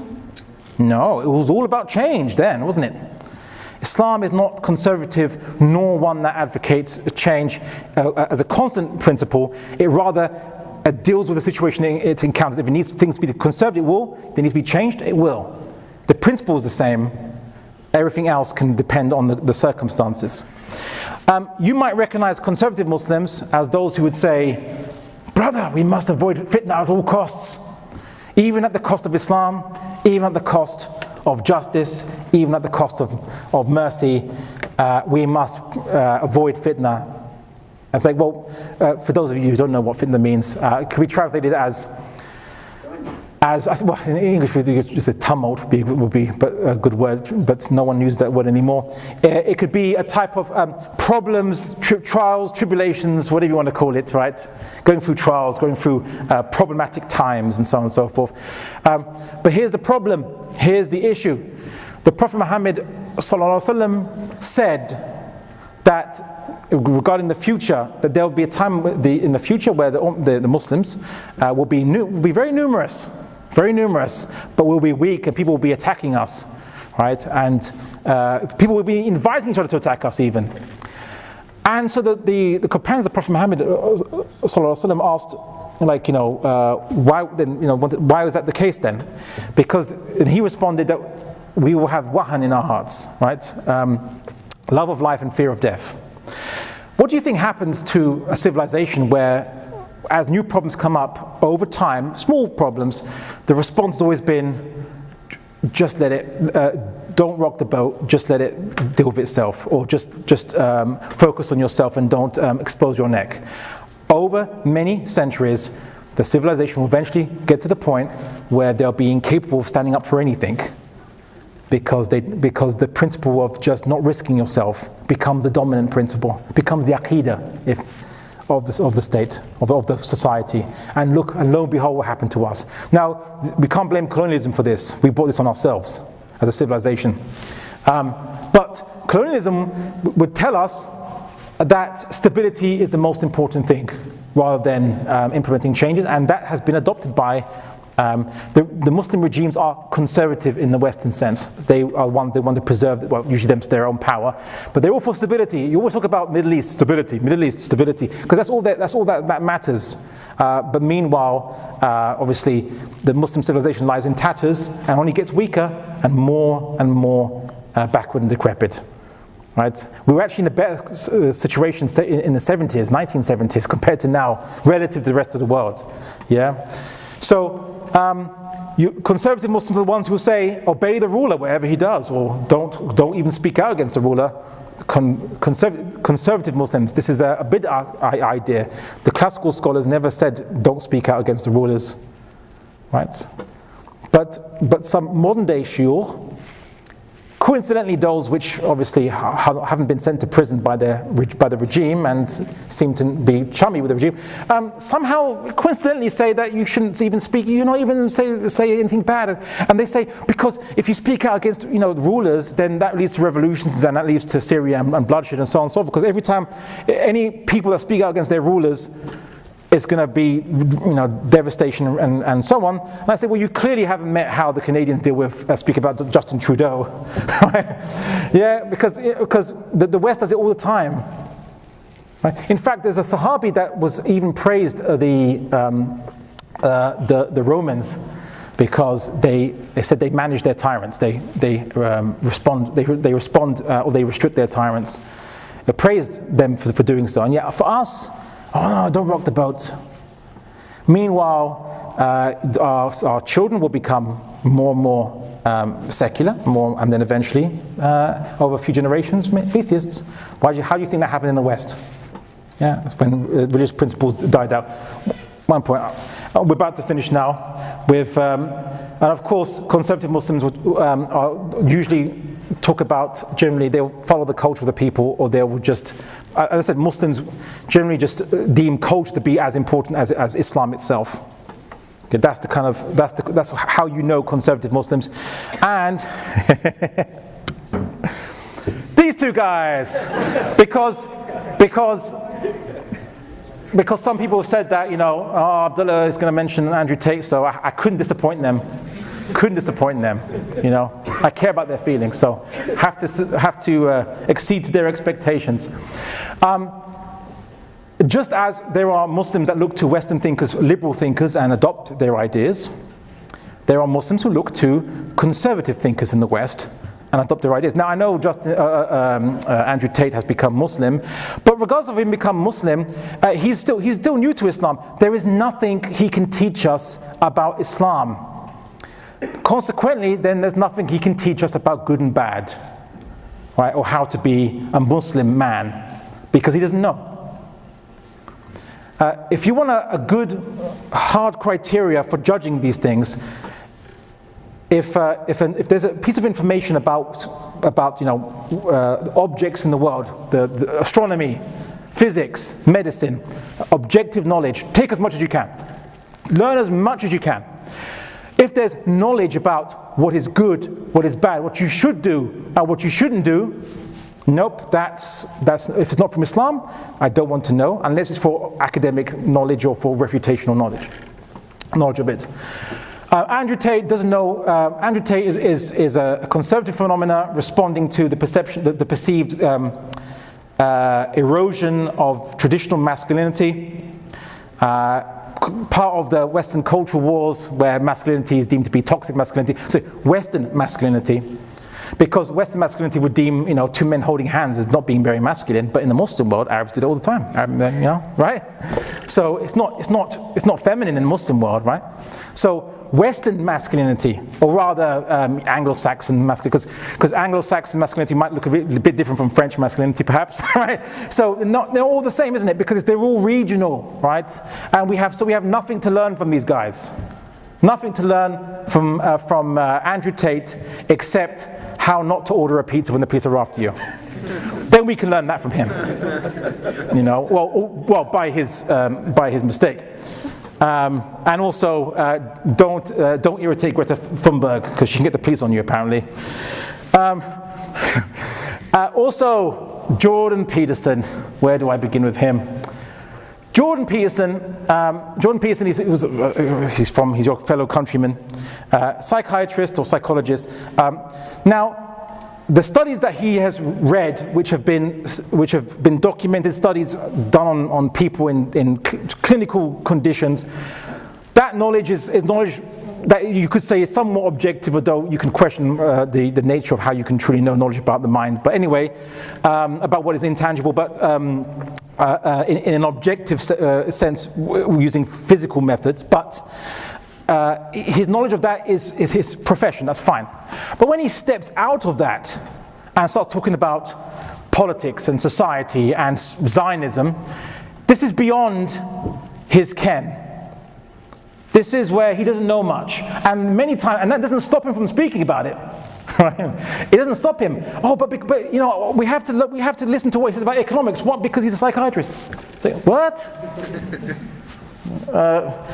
You know, like, okay, fine, then, you know, like, if you need to have an operation at a hospital, let him operate on you then. See if you trust him then, isn't it? Oh, he's a psychiatrist, it's okay, he can give you, you know, was it quadruple heart bypass. It's outside his knowledge, okay?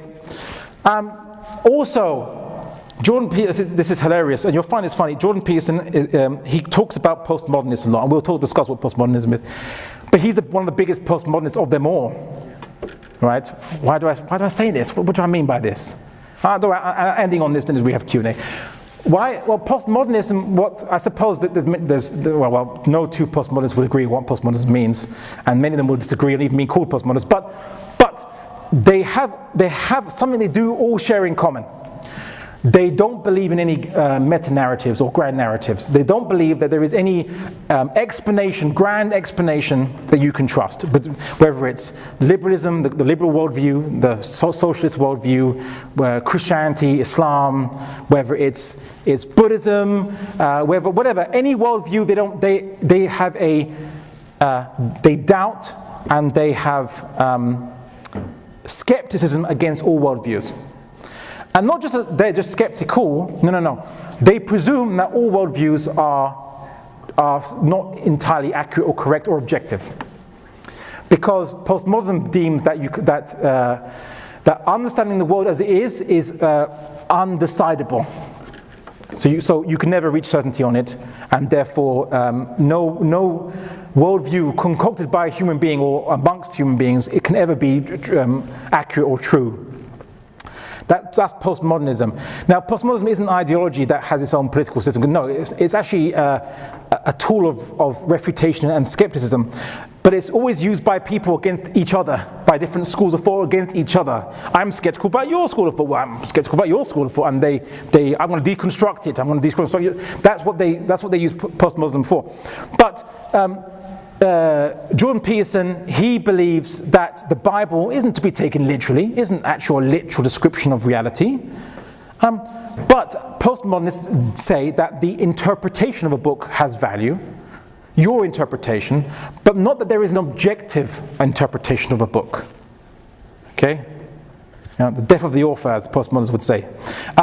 So the Bible, it's not important whether God revealed it, whether it describes true reality. That's not important. What's important is your interpretation of it and how you take value from it, or at least deem it to be valuable to yourself, because value is also undecidable. So whatever value you deem to take from it, that's all good. That's all he talks about, is the Bible and the interpretations that fit certain mental schema that we can find some value in, and that society can find some value in to maintain order from the chaos.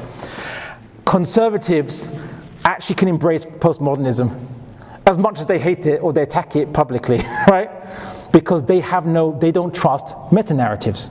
Conservatives don't trust meta-narratives. They never did. It's all about what works, right? So, ironically, he's the biggest postmodernist of them all. However, as far as we're concerned, there is no knowledge he can offer us except to merely reiterate the clinical trials or the clinical experiments which have been done by other people, or his own experiences as a therapist, right? But even then, obviously, with limited use. Anything beyond that, just ignore him. Okay, maybe he'll go away. Okay, the Islamic response to conservatism is simply And when it is said to them, follow what Allah has revealed, they say, rather we will follow what we found our fathers doing, even though their fathers understood nothing, nor were they guided. So Islam refutes conservatism. So, brothers and sisters, concludes the lecture. This lecture was a bit longer because I had to establish the Enlightenment itself as what it is and where these things come from, as well as then talk about liberalism and conservatism. Now we've got that out of the way, the other lectures can be a bit more shorter because now you know you've got this map in your mind that we can explore over the next couple of days, and it's going to be really spicy. And of course, the 5th lecture on Friday, I know we haven't given any title for that just yet, but trust me, you don't want to miss the Friday lecture. You don't want to miss it.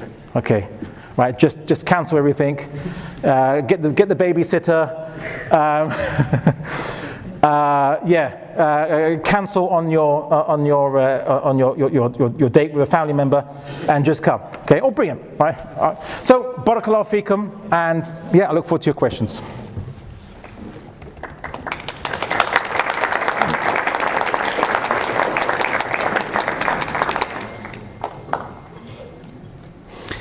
As I promised, I will be given privilege to those who disagree with anything I've said, anything at all. You will get first turn to speak. So you put your hand up. Should we go right to Q&A now?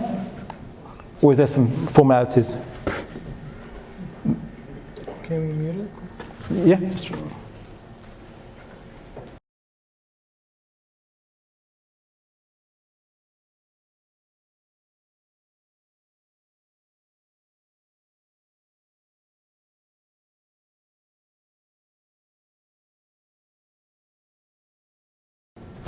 okay.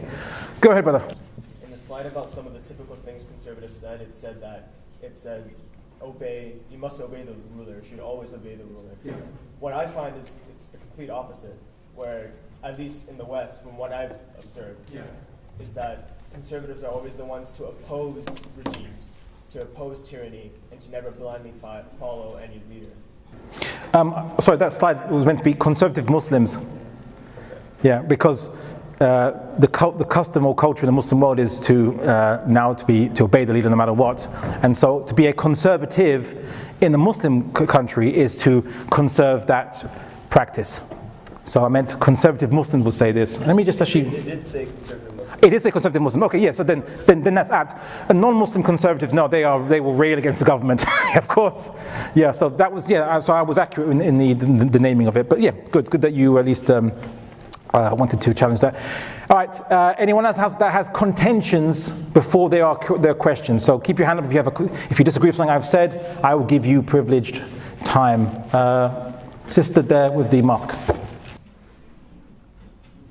it's not really a contention, but it's a bit of a challenge that I feel most of the Muslims living in Islamic countries face. This comes from the same slide that the brother was referring to, where you mentioned on the top that the idea of avoiding fitna is predominant, but that's so if we look at the kind of socio-political milieu in which we live in the Muslim societies, one of the challenges is that the fundamental categories of thought are so adulterated with the Western discursive structures that it's very hard for people to really sort of detach Islam from it's all very, there is a lot of intellectual confusion. And that intellectual confusion, even if they are not very conservative Muslims, leads them to this tendency of avoiding fitna, because at times it's very hard, even within the society, there are so many different ways in which Islam is projected and practiced, that within the religion itself, there's so much tension that they face. I don't really know how to navigate that space, and that I would not see that essentially as aligning with the conservative political philosophy. Sure. Okay. Well, thank you for that point, sister. some Muslims adopt the policy that our children in society, obviously we don't want to expose them to certain ideas because we don't want them to adopt those ideas. So let's just keep them. Let's insulate them against these ideas, and hopefully, because we don't live in an age of internet, so that means they'll never hear about them ever again. But because they don't want the fitna of having to deal with the problem. I want to give you a great analogy, which is, so imagine there's you and a bunch of your neighbors, you live in these houses around the forest. And in this forest, there is basically a very hungry tiger. And the tiger, sometimes, captures someone's children or eats an adult now and again. And you say, okay, let's form, a group, or what have you, and let's just go into that forest and hunt out that tiger. And someone said, no, it's going to cause fitna. I mean, you're going to make the tiger angry, and then it's going to kill some of our party as we try to apprehend it. So let's just leave it alone, because you'll make the tiger really angry, and doing that you'll lose maybe 3 or 4 people in one go. Whereas at least before that, the tiger was just killing, one person every 2 weeks, but in that one grouping, 4 or 5 people will die in that one go. It's yeah, but in the long run, we'll be really safe if we kill the tiger, right? But they say, oh no, but if you just look at it in terms of the frequency of deaths will go up temporarily a lot. So yeah, I know, but ultimately we will solve the problem. Unfortunately, and we have to be blunt about this, Muslim civilization has embraced the short-term convenience over long-term inconvenience and principles. So they avoid killing that tiger, and the tiger will just slowly keep eating, and then the tiger will obviously have a tiger family, will settle down, and then they'll have tiger cubs, they'll grow up, and they'll start eating even more of the people, and then it'll be even harder to deal with. So Muslims don't have a plan, and as the saying goes, failing to plan is planning to fail, right? So that would be, we have to deal with these issues whether we like it or not. There's no burying your head in the sand anymore. Either we deal with them or these issues will deal with us, basically. Okay, so all right, before I take any questions, anyone have any contention? Anything I've said that's caused umbrage and outrage and so on and so forth? You, sir. So it seems like I'm the only white guy here, which is fine. It's okay. Some of us are white adjacent, so that's fine. So from my perspective, conservatism, what you said about Islam, about accepting quote unquote gay couples or transgenderism or what have you, the explanation that you gave right now is the exact same as what a social conservative in the United States would say about gay people. Well, it's fine, I'll be nice to them, or it's, or non-Christians, let's say, it's fine, I'll be nice to them if they're of another religious faith or no religious faith, but keep that nastiness away from me.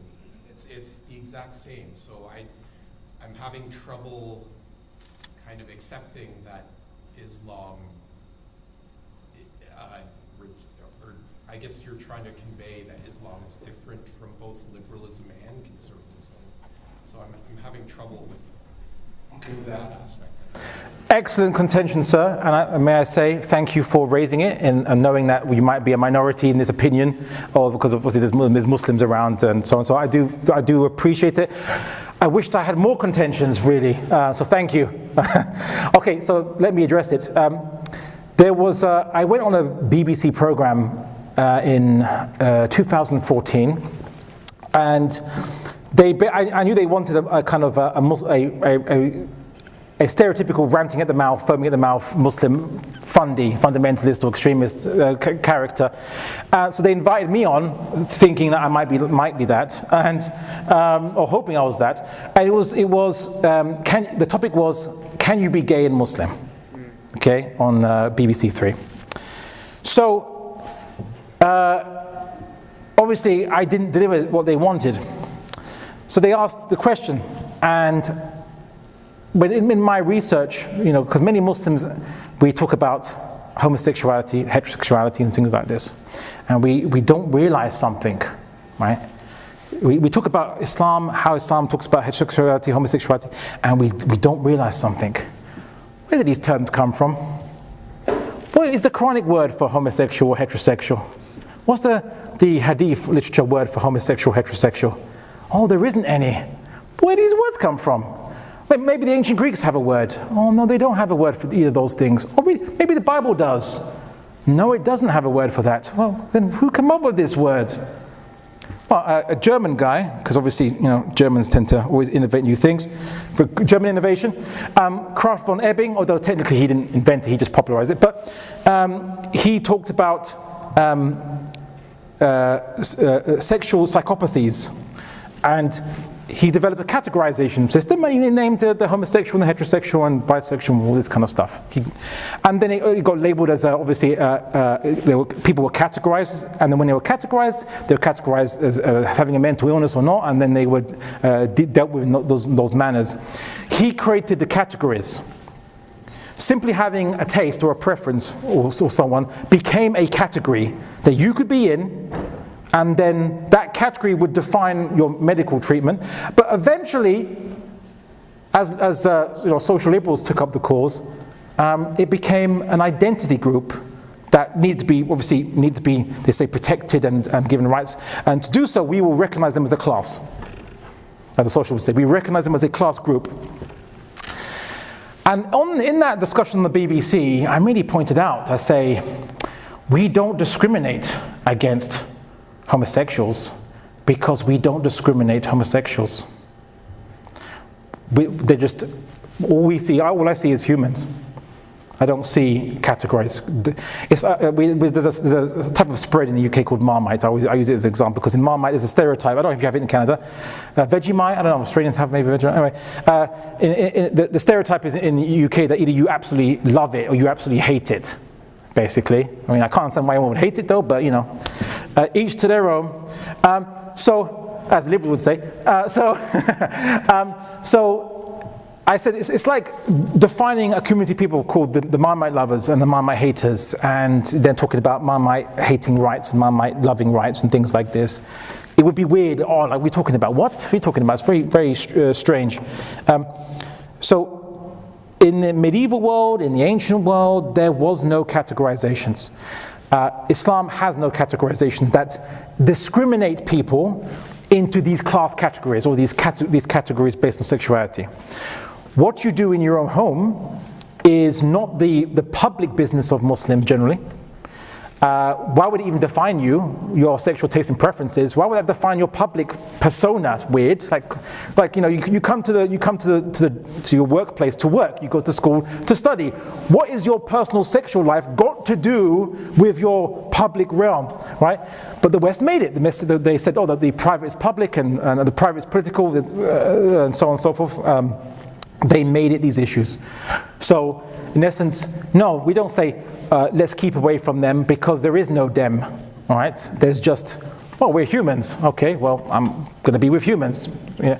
And you might say, but you still say they have sinful desires or whatever, they have sinful desires. And I say, yeah, well, welcome to the human condition, which I mentioned in the program. We've all got sinful desires, all of us. We just differ as to what those sinful desires are, So your sinful desires may be different from my sinful desires, right?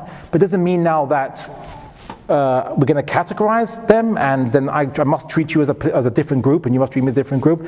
So Islam doesn't discriminate because it doesn't even enter this discriminating game in the first place at all.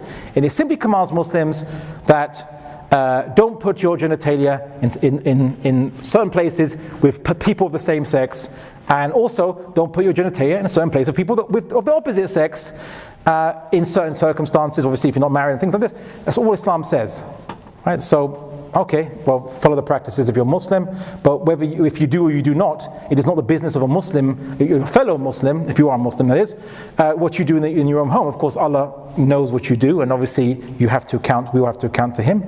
But that was the position I mentioned in the show, and they didn't know how to answer it, because they were expecting me to rant and rant, you can't be Muslim and be gay, because when many Muslims discuss this, they make the big mistake. They say, and there was these two sisters in the audience, and I was doing so well, and then they chimed in, and unfortunately ruined my good work because they were very fiery, mashallah. It was great, a lot of zeal in them. But they said, there was this individual, I think he was a Pakistani, and he said he was gay. So they said, how can you call yourself gay and Muslim? Okay, and he said in response to them that no, look, it's being gay is just having a taste or having a desire or a preference or whatever you want to call it. But in Islam, it's the action that's prohibited, not having the desire. Yeah, we're not Catholics, okay? So, but the sisters just continued unabated, right? And like, oh no, like look, okay, if being gay is not a choice, but being Muslim is a choice, so why you still call yourself Muslim? It's like, no, don't go there. Why do you need to go there? If a Muslim says you can't be gay and Muslim, all the Westerner hears is that you say someone who has desires they didn't choose. Right? You don't need to talk about genetics. Many of you had taste inculcated to you when you were children, or something happened to you, for some reason you got it. There are tastes that you never chose. It doesn't matter where it comes from. So all they hear is someone that has a taste they didn't choose, or a desire or a preference, or whatever word you want to use for it, orientation, whatever, that just for having that desire, they cannot believe in Islam or say they believe in Islam or even be saved. That's what they hear when you say that. You can't be gay and Muslim. Stop using that. In fact, stop using Western terms altogether. Okay? Right? Simple. Okay? And the individual was saying that he was affirming the prohibition. The individual, this Pakistani individual who identified as being gay, he was affirming the Islamic doctrine on there, right?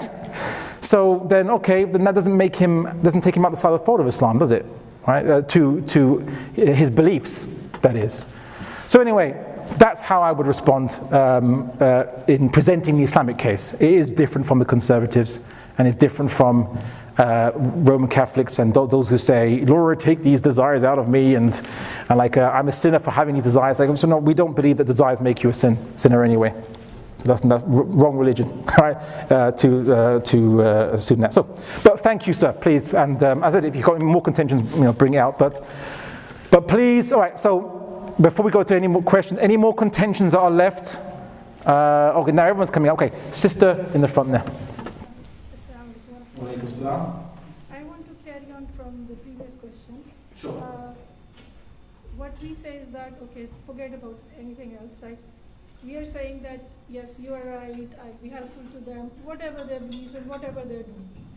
Then, I'm not saying let's go all war on them, just for the sake of argument, what I'm asking is, then again, am I not being a liberal Muslim or a socialist or a conservative Muslim?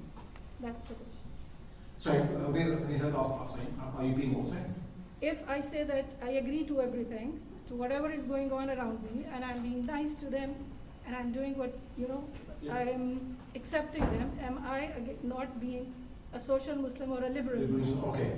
So the sister said, to reiterate for those who didn't hear her, she said, if you say that, if I say that we should agree to what's happening around us, does that not make us just like liberals or socialists or conservative Muslims?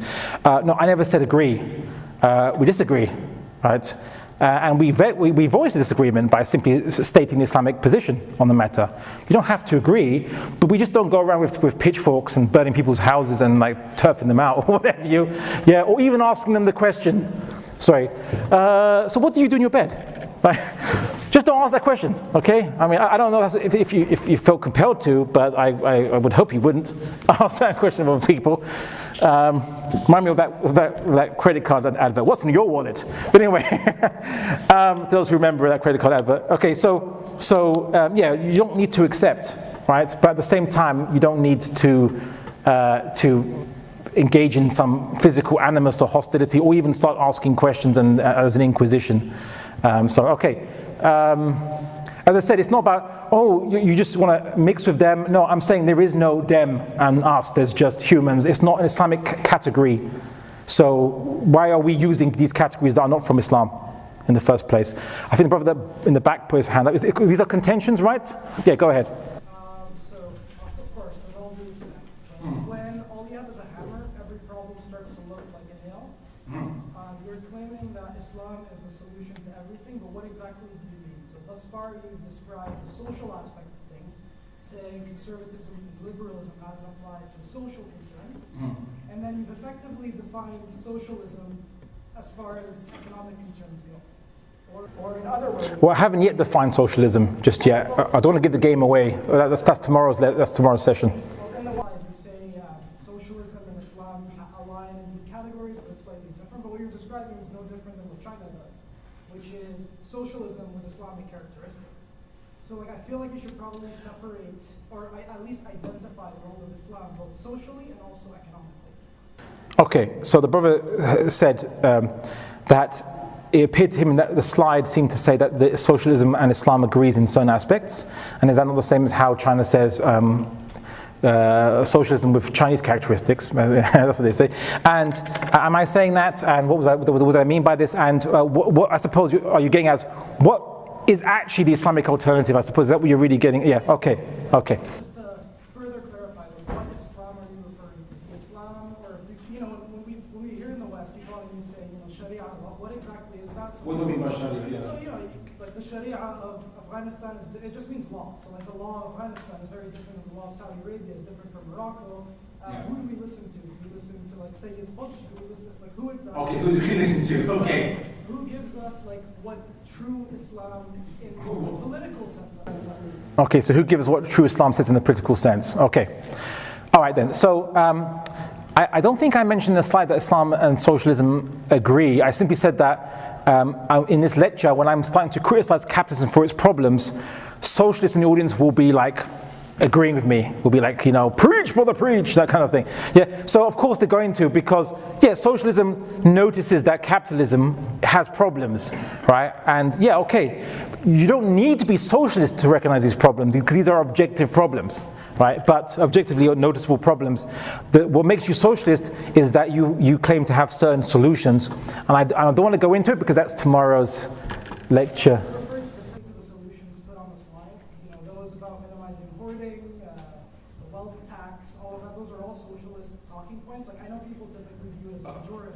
Yeah.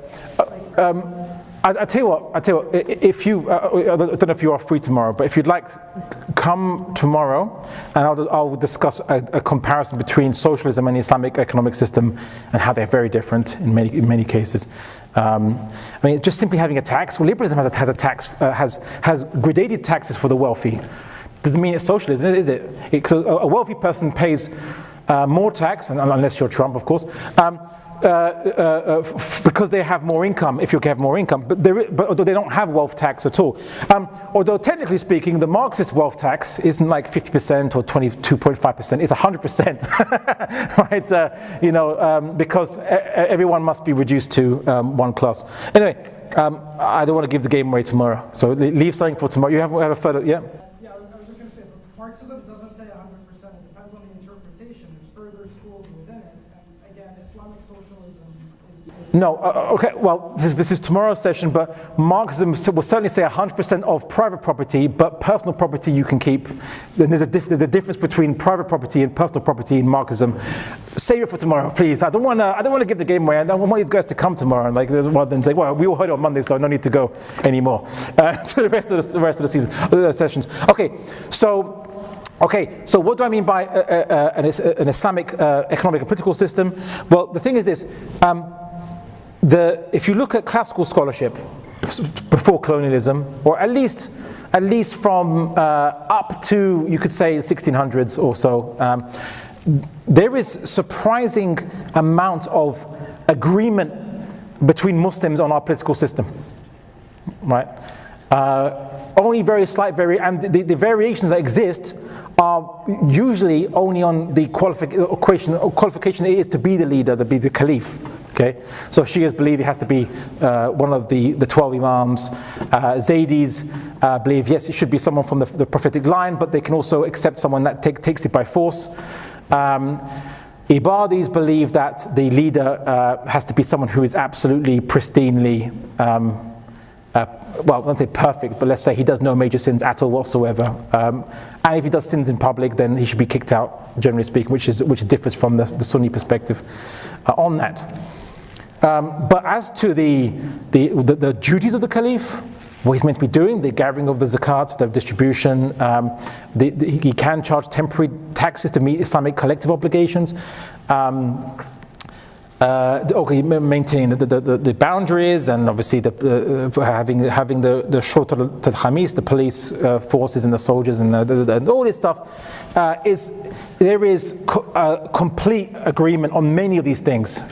SubhanAllah, Muslims agree politically on our political fiqh more than any other worldview does, or any other ideology does. So why aren't we politically united then?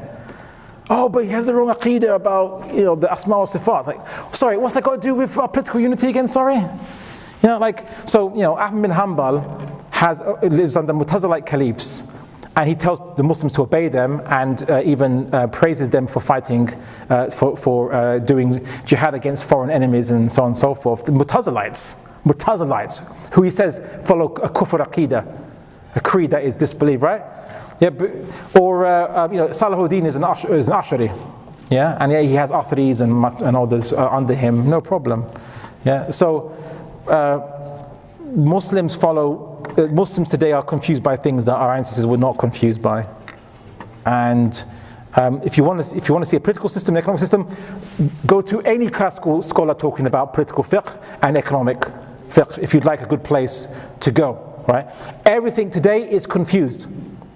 So, okay, let's take an example, yeah? So if you say, oh, Saudi Arabia used to ban women from driving cars. Well, every other Muslim country didn't, yeah? And when you ask a Saudi or someone that is an apologist for the regime, they just say, oh, it's part of our customer culture, or they'll say women were especially endangered when they drive in Saudi for some reason, and so we have to stop them from driving. It's like, well, but the Prophet Muhammad Sallallahu Alaihi Wasallam's wives rode camels, right? Which is the cars of their time, obviously, right? That wasn't prohibited for them. So why is it prohibited for Saudi women? Well, it's because the Saudi state is not ruling by Islam. It has interest banking. It just doesn't call it interest, it doesn't call it riba. Because as you know, riba is halal as long as you don't call it riba, right? According to the yeah. And the Quran says, take notice of war from Allah and His Messenger for those who deal in riba. Yeah, but they call it loan term costs. Oh, that's all right then. As long as you call it loan term costs, then that makes it all fine. So, or let's take the Taliban, right? Recently there was an individual who argued, they said, like, don't condemn the Taliban because it's not an obligation for women to go and do higher education at university. Okay? I say, well, if you, okay, because they didn't have universities in the 7th century. That was something that was developed later. Okay, but it's also not an obligation for men to go to universities either, as well, because these are things that were invented much later, isn't it? And so I simply made the point that it might not be an obligation, but at the same time, it is not prohibited in Islam, and the Taliban can't prohibit what Allah and His Messenger have not prohibited, right? So yeah, you don't have to, but the real reason is that the Taliban have their foreign funds frozen. Notice they reintroduced the ban 1 month after the funds were frozen by the United States of America, and was going to be diverted to people claiming as lawsuit regarding 9/11 or what have you. What's it got to do with the Taliban? So they retaliated to say, okay, well, you seem to care about women being educated so much, so you Westerners, okay, if you don't give us our money, we're going to just stop them from going to education. Right? That's why they did it. All right? Now, I think that the Taliban should just be open about that. Okay? What they could have said is, you know what? Our people are starving. So the money that goes to higher education, we're going to divert that for food, because there's no point having a higher education when you're dead. Right? If they said that, a more powerful argument. So if anyone Taliban out there, I can be employed. It's good. I'm a good PR, if you like. So that's what they should have said. But it's not Islamic reason, because you've got you've got madrasas in Pakistan with those following the same opinions as the Taliban, having women being taught in these madrasas in Pakistan, and they have the same schools of thought as the Taliban. So clearly it's not something that Islam mandates, or it's a particular interpretation of Islam that mandates it, because otherwise why do they have madrasas, to translate that, institutions of learning that teach women, Islamic institutions of learning that teach women in Pakistan following the same ideology as Taliban, and even links probably to some degree, right? So anyway, that would be my response. Classical scholars in Islam, you can go to them. We need a few updating of, like, obviously you can't just talk about ships that have sails and camels and horses in it as means of economic conveyance, but it can be updated. And there are some scholars who have, updated those things. But basically, the classical scholars, the amount of agreement they have over Islamic political theory, or let's say fiqh, if you like to call it, is more than any other worldview or schools of thought of the West have on their political fiqh. Why aren't we united politically? You don't have to. Muslims somehow think you have to agree with every other Muslim in order to unite with them. Are you joking? That's not what our classical scholars thought. That's not what the early Muslims thought. Right? But we have these weird ideas in our head that just doesn't come from Islam, that act as roadblocks to us implementing Islam, which is really, really annoying. Anyway, I hope that's answered your contention. Right? I know people might have some question and answers, so only put your hand up if you actually have a contention. You have, like, I disagree with you, Abdullah, so I'm going to raise my hand. Sister at the back there.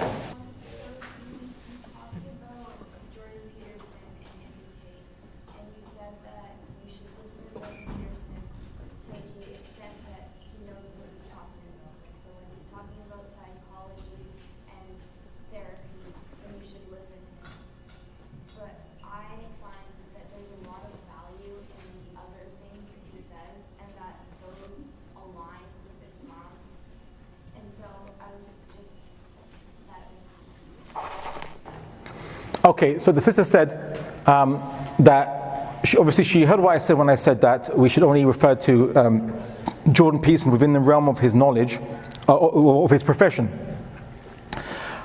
his psychological knowledge, his clinical knowledge, and so on and so forth, but not refer to things beyond that. And so the sister said that she finds there are some things that beneficial to learn from things beyond his professional knowledge. Is that correct?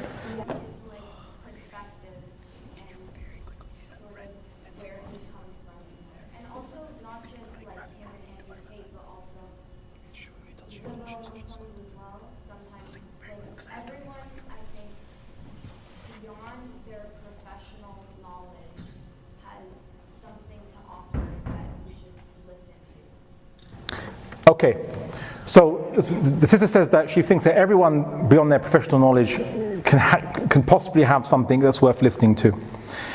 What I'll say is this, I want to clarify what I meant.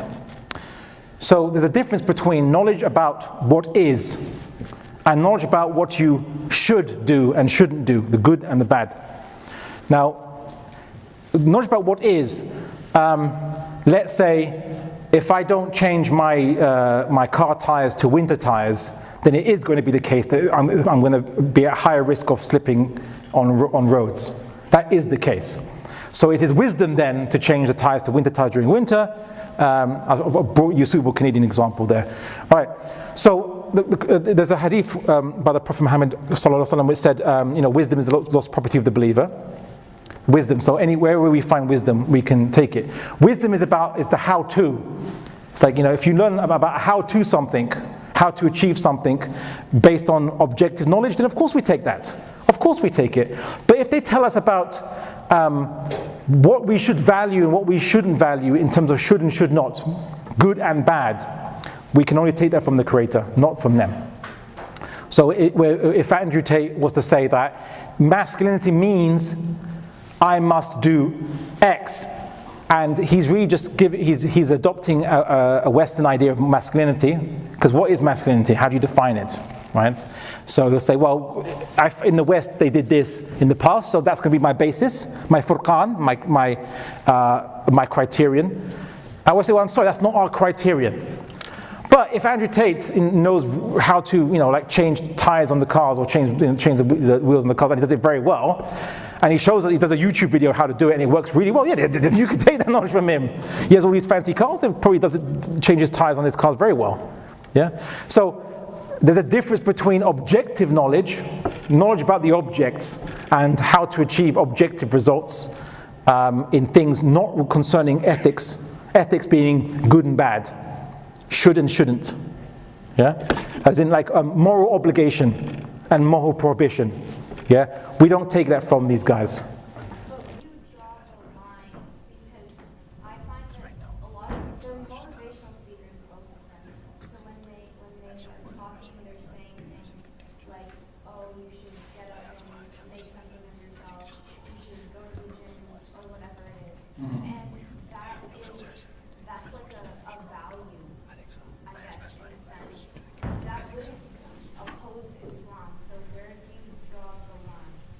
Okay, so the sister said that they might give us advice like, you know, like tidy your room, go to the gym. Sister Jordan Peterson said that. Go to the gym, make something of yourself. Why is that bad? Why can't we listen to them when they say those things? But those things are objective knowledge. Like, if you make a success in your life on some task you're doing, it is objectively true that your morale will increase and make you more motivated to do more improvements. That's an objective statement. That's describing the human psychology, human nature, that we can independently verify and know, or know from your own experience. So that is what I would call objective knowledge and information. But when Jordan Peterson or Andrew Tate talk about, Jordan Peterson defines what does order look like, the order in society that you want to create. Well, he'll define it as what he thinks works in Western civilization and what made it great. Andrew Tate will take traditional Western roles or understandings of masculinity as his basis to determine what a man should and should not do to fulfill the role of being a man. Those things are not a basis for us to take as Muslims, because for us the Quran and Sunnah defines, for men, for example, we are given guidance as to what we need to do, right, and how we need to do it. So for us, we have to be capable of defending our family in an Islamic government or state, i.e. in a caliphate system, under one imam, which is actually what Islam commands us to be in. We have to be reservists in the military, and capable of being reservists in the military in that state. And we need to be able to defend our family, and as men, but women too, to be willing to speak the truth, even if it's against ourselves, even if we face backlash for speaking that truth, to calling to the good and forbidding evil. Okay, to be brave enough to do that. And I think that some people have been not very brave to do that, in not just here in UBC, but also generally Muslims don't like to challenge. We don't like to do, we don't want to stick our neck out. But then, of course, then don't be surprised at the state of our civilization. Then, don't stick your neck out. You don't achieve anything, you know. And that's the situation. So what I would simply say is that just because they are successful motivators, doesn't mean that we take everything they say, is my point. Where they are successful motivators is because they've tapped into something that's objective about human psychology, which is if you tidy your room, you feel you've achieved something, your morale raises up, you feel that you can do more, right? But we know this, yeah? But okay, it's a great reminder. No problem, have no problem with that. But when they start telling us, like Jordan Peterson starts telling us, how to believe in God, and God is just basically a ambiguous concept that, like, sorry, Jordan, I don't take that.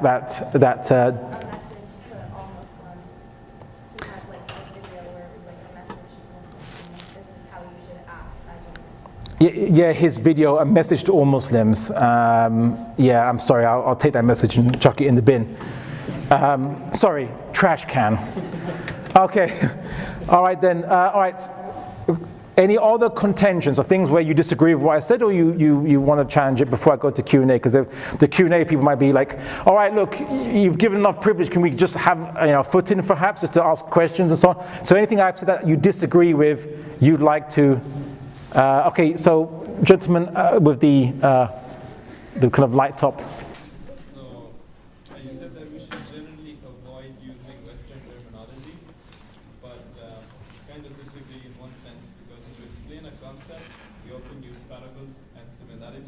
Yes. And a crucial part of communication is trying to get the point across. Yeah. And in fact, even in the Quran, there are parables drawn. Yes. For example, a very quick one. Quran chapter 2, Surah Baqarah, verse 261. The parable of those who spend their wealth in Allah's way is that of a grain which grows 7 years, so on and so forth. The parable has been set. So isn't it right for us to use Western terminology to explain Islamic concepts to a message they can understand? Okay, so the brother says, what's wrong with using Western terminology to simply explain Islamic concepts?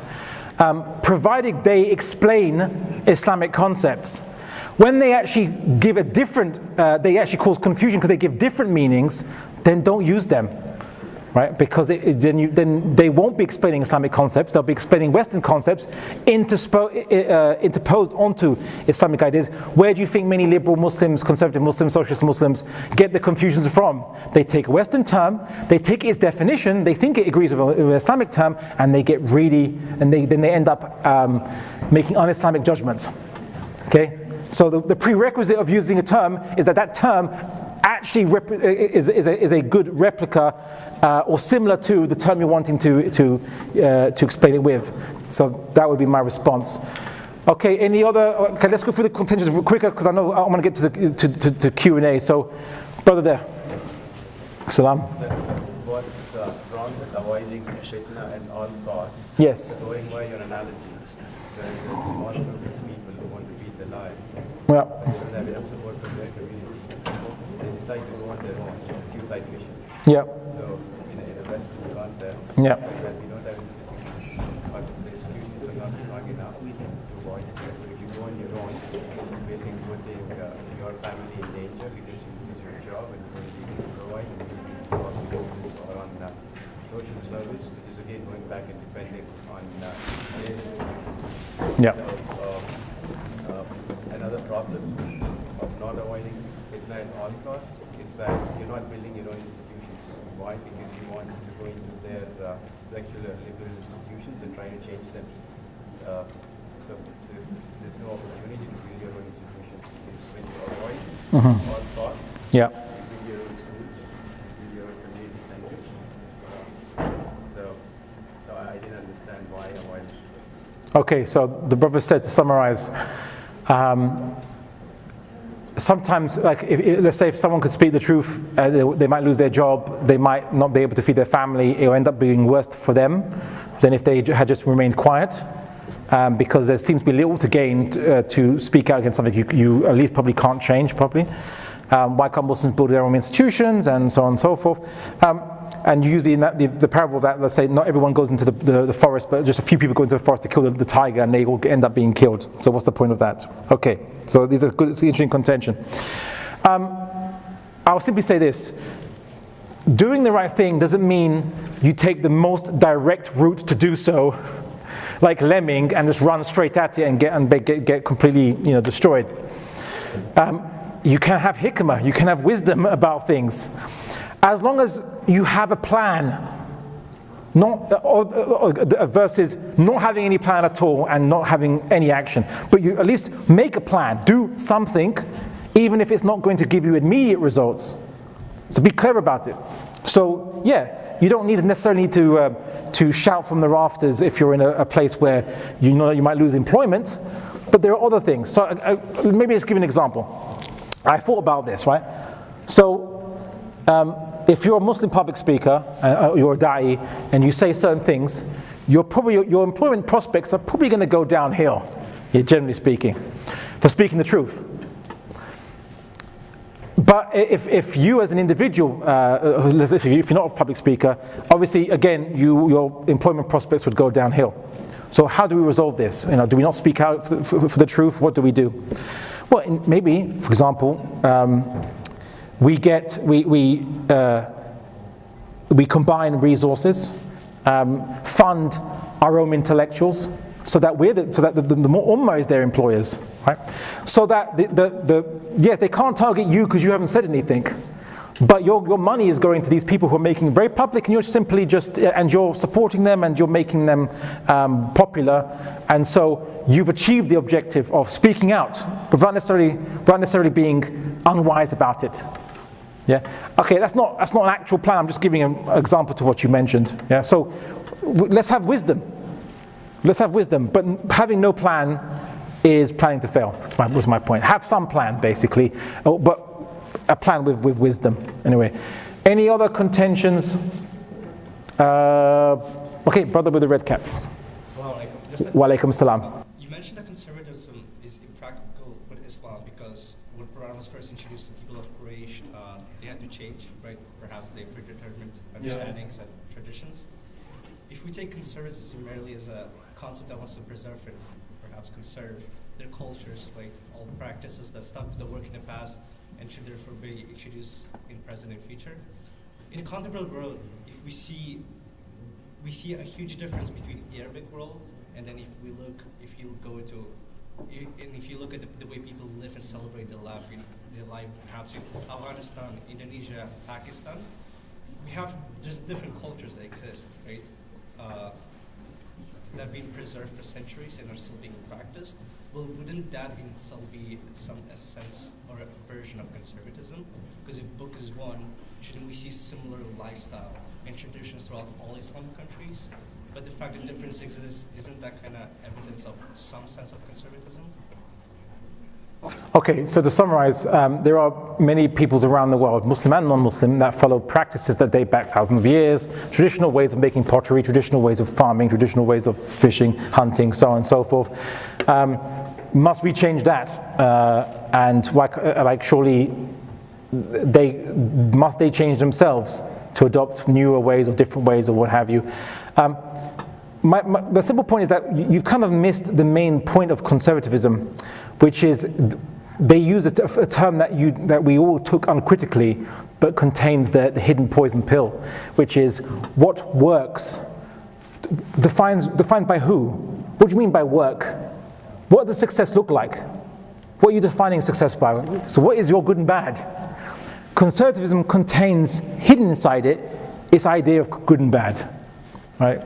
Is it a powerful civilization? Is it one which is like dominating militarily, conquering, technologically more advanced? Is that what you mean by work? Or is it by work that you just survive? Or is it work that you survive and you're in balance with nature? Something might say that's something that works, that should be taken. It's really, it can be relative because which one do you pick, right? So I'm simply saying that as Muslims, we don't have to decide which one to pick because the creator of the entire universe who created us and determined our purpose has decided for us in that what works is that which agrees with his prohibitions and his obligations that he ordained on us. That we give each other the rights that we are due over each other, that's our concern. That we give Allah His right over us, that's our concern. And if that means preserving a practice, then do so. If it means creating a new practice, then we do so. When the Muslims took over the Persians, they learned about Persian accounting, diwan system, and they used it because it was a more efficient way of simply just having a Bayt al-Mal and and just distributing from it. Now, Bilal radiallahu anhum was an amazing Sahabi in charge of the Bayt al-Mal. But after him, of course, when the Ummah expanded and obviously Persia was taken over to such vast lands, you need to have an accounting system now. You need to have departments, okay? And the Persians had already had that kind of, they've already found a good system that worked. And this wasn't a system about good and bad. This was simply, if you want to do accounting, this objectively achieves the result of managing large amounts of finances over a large geographical area. So the Muslims adopted that as a diwan system. They didn't keep the system that they had before, which was just an individual managing the Bayt al-Mal, right? Because the lands are too big for one individual to do so anymore now, and there's too much mal, right, in the Bayt al-Mal. So we let the Quran and Sunnah decide for us. Now, by the way, just a side point, people might say, Abdullah, doesn't it sound like God's orders and is arbitrary? Like he just says something and we have to follow it. And I say, well, look, arbitrary meaning that he says it by diktat, that this is good and bad because of his word. He just says it, and that defines our good and bad. If I'd like to point to the fact that the entire universe was created by his word, why is morality should be any different? Why should good and bad be any different? He creates the entire universe by his word. Surely then his word is good enough for our good and bad too, which would agree with the reality. So as in we would be consistent with our nature and our how we meant to operate in the same reality he created. So yeah, that would be my point. Although I suppose historical Mu'tazilites would disagree with me and they'd say, no, but God is good because he follows. He's incapable of being evil, and we can know a natural law for ourselves. Like there is the natural law for ourselves is noble without revelation. And I say, okay, then produce it from us, from first principles. But they couldn't, because the Mu'tazilites thought that the Quran and Sunnah wasn't the natural law, and they were already given the cheat sheet to the answers, right? They're already given the answers, and they said, oh, I could have worked this out. I could have worked this out. Well, yeah, because you had the answers now. Right? Anyway, so the Mu'tazilites would disagree with me on this, when I say that only revelation is the only basis by which we can know good and bad and should and shouldn't with any certainty. And the only definition of good and bad is what God commands, and he's not abiding by any higher principles beyond himself. He's the one who defines the principles of good and bad. So anyway, yeah, but anyway, just a side point anyway for any Mu'tazilites in the audience who might disagree with me there. All right, any other contentions, like where you disagree with me? I promise if you've got a question, I'll get to you, but I just want to allay all contention. So does anyone have anything I've said that they disagree with, just to remind you what it means, that you'd like to raise or to challenge me on? So brother in front there. Brother Abdullah, in your talk you criticized democracy, and that part I agree with, but you also said that the system encourages us to vote. And I believe you said that so that they can justify the outcome of the process. That's what my understanding is. But here's my challenge then. Are you then trying to say that since democracy is fallible and because of all the reasons that you gave, that we should not vote? And if that is so, then what is the alternative? So that's the first part of the question. Second part is, here in North America, we essentially have a two-party system. I mean, we've got 3 parties in Canada now, but we essentially have a two-party system. The conservatives seem to be more aligned with kind of like the LGBTQ issues and stuff like that. With the Muslims, I'm saying relatively more aligned. Whereas if you talk about the socioeconomic system, it seems like the Democrats are more aligned with fulfilling the needs, as you said, and then going to the wants. So that's a conundrum for us. Like, which way do you go, given that we've essentially got a two-party system? So those are like 2 challenging questions for you, not contentious, but challenging questions. No, good enough. Did everyone hear that, or should I re-summarize? You heard it generally? Yeah? Okay, good. Okay, so I think the brother who's now gone, he raised a point about like what do Muslims do? Okay, so in the Muslim world we should unite and have establish an Islamic system that implements the hukms of God, the ahkam of Allah subhanahu wa ta'ala, and regulates ourselves and solves problems and so on. What do we do in the West? Okay, is the question now.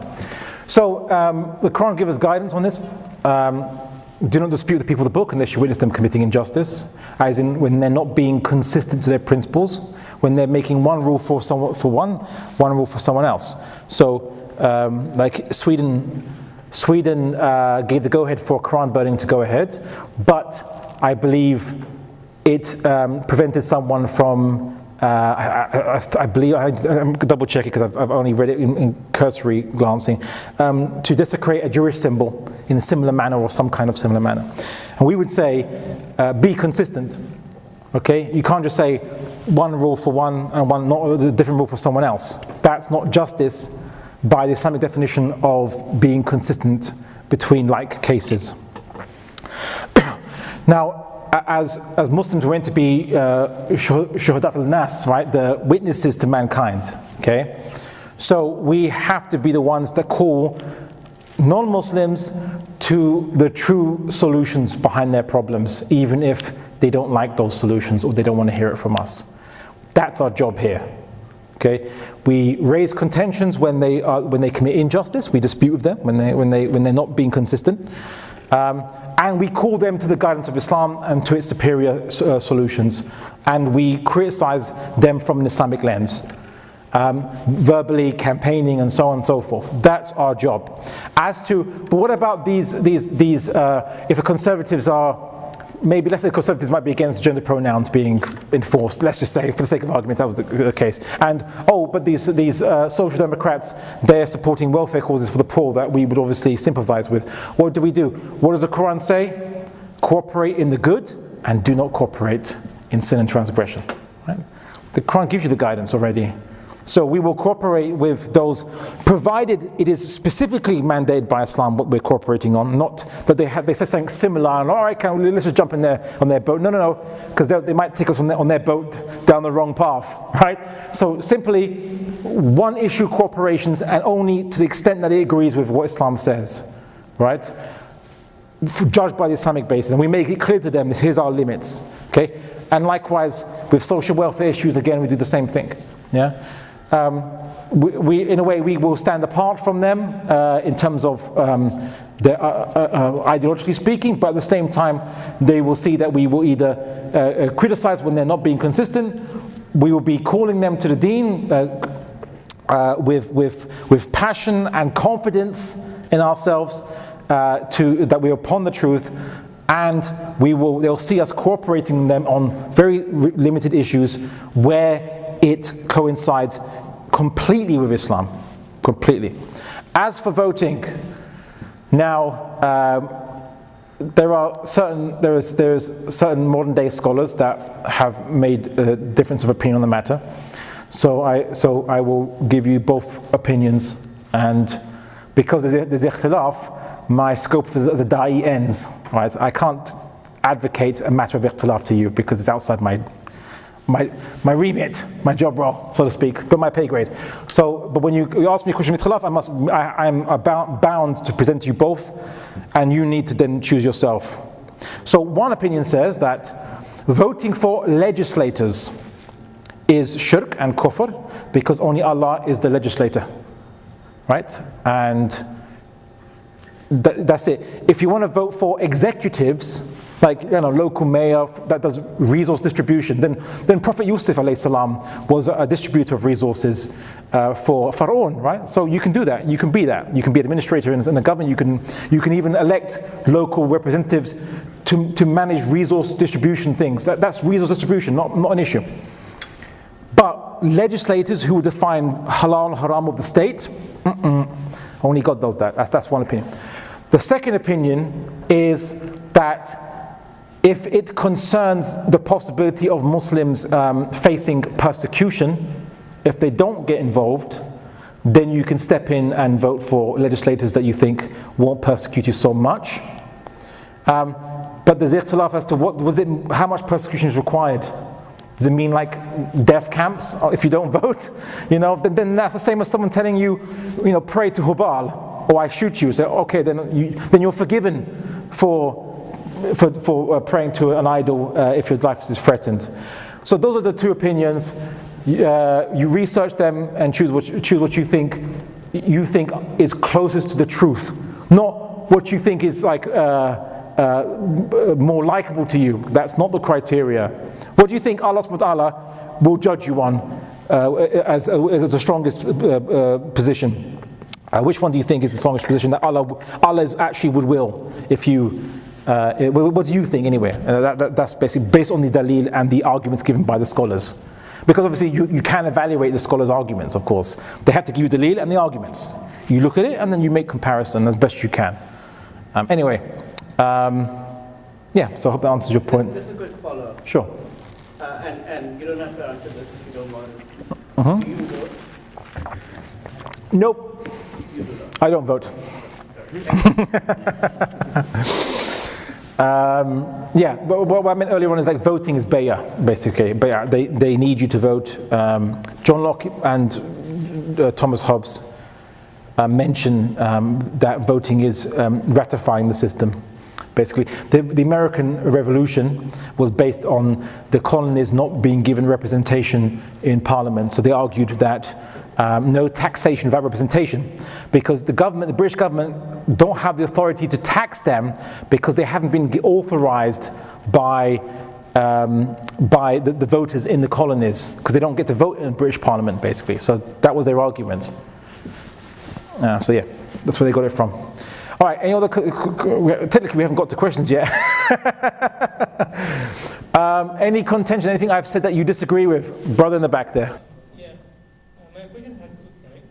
The first side is the concept of risks and benefits. Now the conservatives will say, like, you know, going against the leader is actually, it brings more problems in the solution. So, arguing from that perspective, they say like, we should at all evolve. On the other side, using the same concept, the liberals align to the left side, to the leftists. So how do we go about it? Okay. You're referring to leaders in the Muslim world, not leaders here. Yeah. Maslaha and mafsada, the concept and how, yeah. Okay, so again, it's actually a false dichotomy. Unfortunately, Muslim understanding, generally across the ummah, across the entire ummah, I get this a lot again and again from Muslims, which is, if you're saying that we should oppose the leader, you mean rebellion, right? Either it's I completely obey him and I don't say anything, or I take my sword or gun or whatever and I fight and bomb and blah blah blah. I say, wait, why are the two extremes? There's no other way to manage these things. And they might say, oh, but if you speak against the ruler, it leads to rebellion, it leads to fighting and so on and so forth. And I say, but then, okay, then please explain the West for me. Why is it that they run their leaders into the ground by verbally, so to speak, and yet there's no bloodshed at all whatsoever? Why does that happen? Right? Is it a miracle? What's going on? What's happened to the West? Is it a race of angelic beings? No, far from. It would be that there are many other ways to do inkar, oppose or refute or call out the ruler. You can call out rulers. You can say what you're doing is wrong, verbally. You can have civil disobedience. We're meant to disobey the leader if they command us to do sin, right? Yeah, everyone agrees on that. Yeah, so then do it en masse. Yeah, civil disobedience, why not? Or, like, the leader doesn't have superpowers in the Muslim world. They don't, like, shoot lasers out their eyes and they fly and have a little cape. Right? Leaders are only leaders because people give them obedience. They usually have people underneath them, the Ahl al-Hal wal-Aqd, those who bind and loosen. Right? Now, Islamically speaking, we're meant to be prevailing upon the leader to change their ways and to implement Islamic law and so on and so forth. If they're not doing that, we get to the Ahl al-Hal wal-Aqd and give da'wah to them, invite them to Islam, or if we can't get to them, we go to the ones below them or below them or below them, and eventually we try to get to those individuals to then say, change the leader. And the Ahl al-Hal wal-Aqd, those who tighten and loosen, as they say, as the Arabic saying goes, why they call that? Because they can remove the leader without bloodshed or make one. They're king makers or king breakers. No bloodshed required. Right? Coups happen all the time in the Muslim world. Everyone forgets that, by the way. Yeah? So why don't we just call to the haqq in Islam, in the Muslim world, and maybe the leader will change, maybe the system around him needs to change, maybe the ummah itself in those lands comprehensively needs to change, which I think is the case. Not just their personal prayers and perfect yourself first. No, that's not what I'm saying. I'm saying that the reason the Muslim world is in the state it is because we are clearly having ideas in our head which is incorrect. Roadblocks. It's blocking, it's obstacles to us. Whether it's the Mahdi will bring back Khilafah. It's like, sorry, where does it say that in the Quran and Sunnah? Where does it say that? It doesn't say it. Right? Where does any classical scholar say that? Classical scholars say that the Khilafah will come back. Well, they were living under the Khilafah, right? Yeah? Doesn't say that. Yeah, some might say it will reunify the Muslims, yes, but there could be a Khilafah already established. In fact, there's one hadith that says that a Caliph will die and there'll be disputes, and then the Mahdi will be given bay'ah after Caliph dies. You know, like natural causes or what have you, right? Everyone forgets that, isn't it? But we're not the first people to pin all our obligations on a future figure, right? We know that it was amongst our Abrahamic cousins, right? Many Jews believe that the Messiah will solve all our problems, will unite everyone. We wait for the Messiah. And what did the Prophet Muhammad say that Muslims will do? That we will follow the exact ways of the Christians and Jews. If there was one Christian or Jew that did something, we would do the exact same thing, right? So lo and behold, there it is. We've imitated our predecessors, right? Fulfilling the prophecy of the Prophet Muhammad with an idea that's not from Islam. And that's just the tip of the iceberg. People say that Muslims have a problem of Iman. That's why they don't implement Islam and unite. And I would say you are right, but not for the right reason, right? Because these are all concepts and beliefs. We have the wrong ideas in our heads. So it is an Iman problem, yes, right? But we just change those ideas and actions follow through. What does the Quran say? It does not change the situation of a people until they change what is within themselves. What, you change your organs? You have to realign them or something? What do you do? It says, what is inside you? It doesn't say until you change your physical actions. It doesn't say that, does it, in the Quran? What's within you? What's inside you, right? It's your beliefs, your ideas. That's what's inside you. Right? And Ibn Khaldun discusses that as well. He mentions that, subhanAllah. Ibn Khaldun discusses ideas or relate to people, to civilizations' circumstances, their ideas, their beliefs, and so on and so forth. So anyway, so that would be my response. I know it's a very it's a very big discussion about going into details, but obviously this is obviously a lecture. We have to keep it relatively short, but there are many Muslims that are working to change the ideas in the Muslim world, to unblock the pathway, you could say, to Muslims re-implementing the deen comprehensively. So I think in this lecture I've given at least some idea of what Muslims should be doing in the Muslim world, da'wah to our fellow Muslims, as well as learning about the deen, how it guides in these very particular things of economics and administration and government and social system.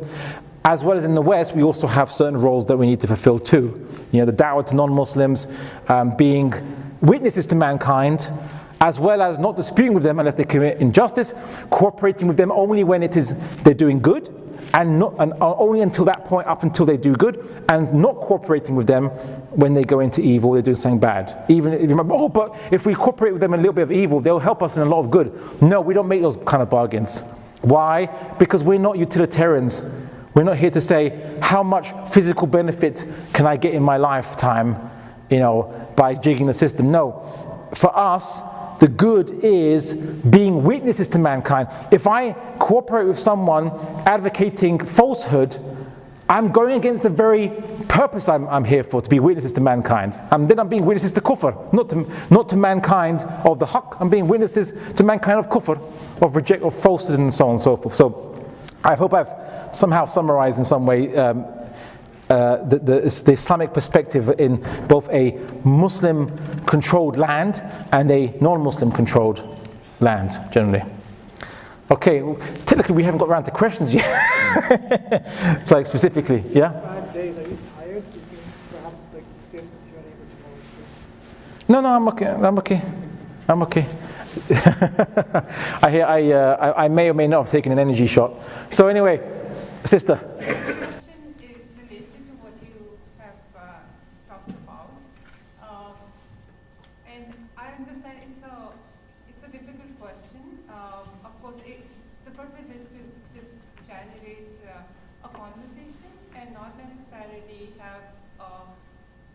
Correct answer.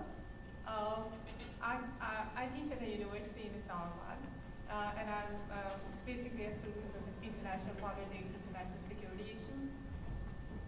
The reason I'm telling that is because that's related with the question that I have. So there's this part about us changing our condition internally, and I very strongly believe in that and agree with that. But then when we think about the world around us and the structures that are currently in place, they are mostly a product of the Western world in terms of like the modern state system itself. And in some ways, the modern state system appears incompatible with the way the traditional Islamic world existed and the way of Ummah flourished. And that incompatibility begins to become a real challenge when you are living within those structures and trying to imagine a very different kind of sort of ontological space to operate in, particularly in political terms, in terms of international security, in terms of foreign policy, those kinds of things. And that's a real struggle that people like me have to deal with on a day-to-day basis. And that's part of the reason why I'm moving it. So how do we kind of deal with that? And I don't know if you're familiar with Wyatt Halak's work on the book called Impossible State. Yeah. And I don't know what you think of that, but I thought like it's a very powerful argument about all the good things that made the Muslim world, like the Islamic civilization great, and also like how modern nation state system is so unfit and so sort of incompatible with that vision of the world. Yeah. Okay. Did everyone hear that, more or less? Yeah? Okay, good. So they've been having to summarize. Okay.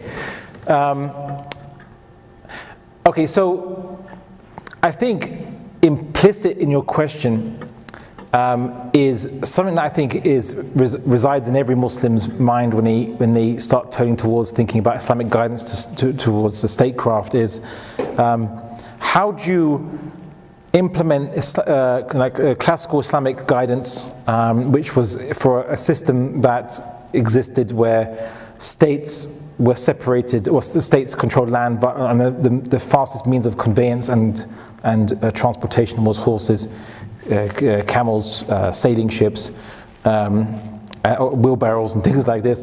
So, or carts, where we have modern technology that produces things at a much faster rate, carries much larger amounts of things, and needs even less manpower to do so. Physical, or was it person power in Canada? Physical kind of interaction, so machines and things like this. So what I'll say is that I think that the Islam, I say, as technology increases, Islam becomes easier to implement. Just think of, like classical scholars were talking about, they believe that Muslims can only have one imam. But in the medieval world, the levels or the distances were so great that the scholars said, some scholars, a minority actually, not a majority, said that maybe those spaces are so far apart that it takes like almost a year to get to. They can have their own regional imam because it's just not practical to have one imam over a land where people would take 1 year to communicate from one side to the other. But even though they were a minority, there was others that said, doesn't matter, we can make it work with governors and things like this. Well, in the modern world, where you can get to any point in planet Earth within 24 hours at the very least on a jet, that's not a problem anymore. Emails, phones, whatever, that's now disappeared, that problem. It's actually easy. But the problem is that what do you do when you take a state whose finances, whose agriculture, whose technological base is integrated into current world trade systems which make that state dependent?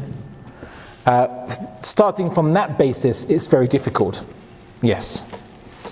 But as if a Muslim state had a sufficient size, like if the Muslim world, let's say tomorrow, or every Muslim country unite under one leader and they decide, like the world can't boycott all of them.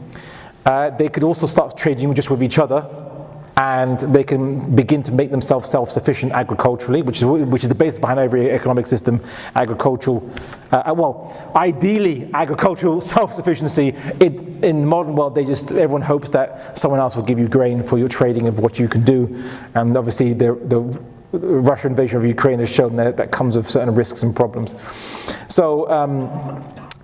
And the modern state is based on the nation state, which is whereby the state is representative, the political representative of a ethno-linguistic group. But the problem is that the world has multiple ethnic linguistic groups in every geographical location. What do you do then? Yeah, what do you do then? Well, then people tend to, in nation states, you tend to have a high degree of what the West will call racism. Right, or asabiyya, as we would say. Yeah, fighting and friction between multiple ethnic groups because you've now made the ethnic group a one political unit, and that's an innovation, by the way. In the ancient world, people didn't care if you were from the same ethnic group. They cared about their separate kingdoms, separate city-states. Just because you spoke the same language didn't mean they owed you anything, or that you were the same. You were part of the same political unit. Wasn't necessarily the case, right? Yeah, the Greeks united against the Persians, but many times, many of those city-states unite with the Persians against each other because they hate each other as well, right? So the nation state, the nation state is not an Islamic concept, okay? But a state is. A transnational ummah state, yes, is an Islamic concept. And we can implement it, and Islam is easier to implement with modern technology, but the problem is that we just don't know what we are implementing, because we are generally, the Ummah collectively, we are generally ignorant as to how an Islamic economic system even works at all. It's much more sophisticated than people think. There's loads of ahadith and Quranic verses, but a lot of ahadith that talks about very specific things. Like, not price fixing, or if someone doesn't use land for 3 years, it gets redistributed to anyone who will take that land and use it. So you can't be a big landlord. And in Pakistan, you have these landlords, they have loads of land, a lot of it not being used. Well, in an Islamic state, after 3 years, you get removed from them and given to anyone who will work it. Right? That's what you need to happen, isn't it? Yeah? So, and that's just tip of the iceberg. Tip of the iceberg, but the Muslim Ummah is currently ignorant. The way to solve it is to eliminate the ignorance and to change the false ideas or the assumptions that we've adopted over time that freezes us, that stops us, that paralyzes us from correct action and even knowing what correct action is.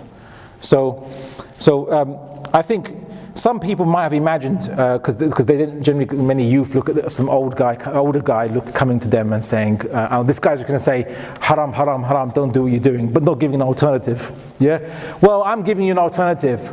You have a whole civilization to revive, and it could be an amazing civilization, right? That it bears witness to Tawheed of Allah subhanahu wa ta'ala in all aspects of itself. And will be not just bearing witness, but will be an example, a mithal, for the rest of the nations and worlds. There's a project you can do. Yeah, there's something you can do. Right? And guess what? The people you're trying to revive generally already accept the basic understanding of creed. They're not like they're not Muslims. They just don't know what it is to implement Islam, or what even is Islam, or the full guidance Islam gives. So then resolve that, but resolve it by you yourself educating yourself and learning and challenging and so on and so forth. So that would be my point to you, sister. But it's a very, very good question. Yeah. Okay, you brother. I just want to know, what are the principles to actually guide Muslims towards that state? What are the principles to guide Muslims towards that state? That will require a lecture of itself. And I'll simply say that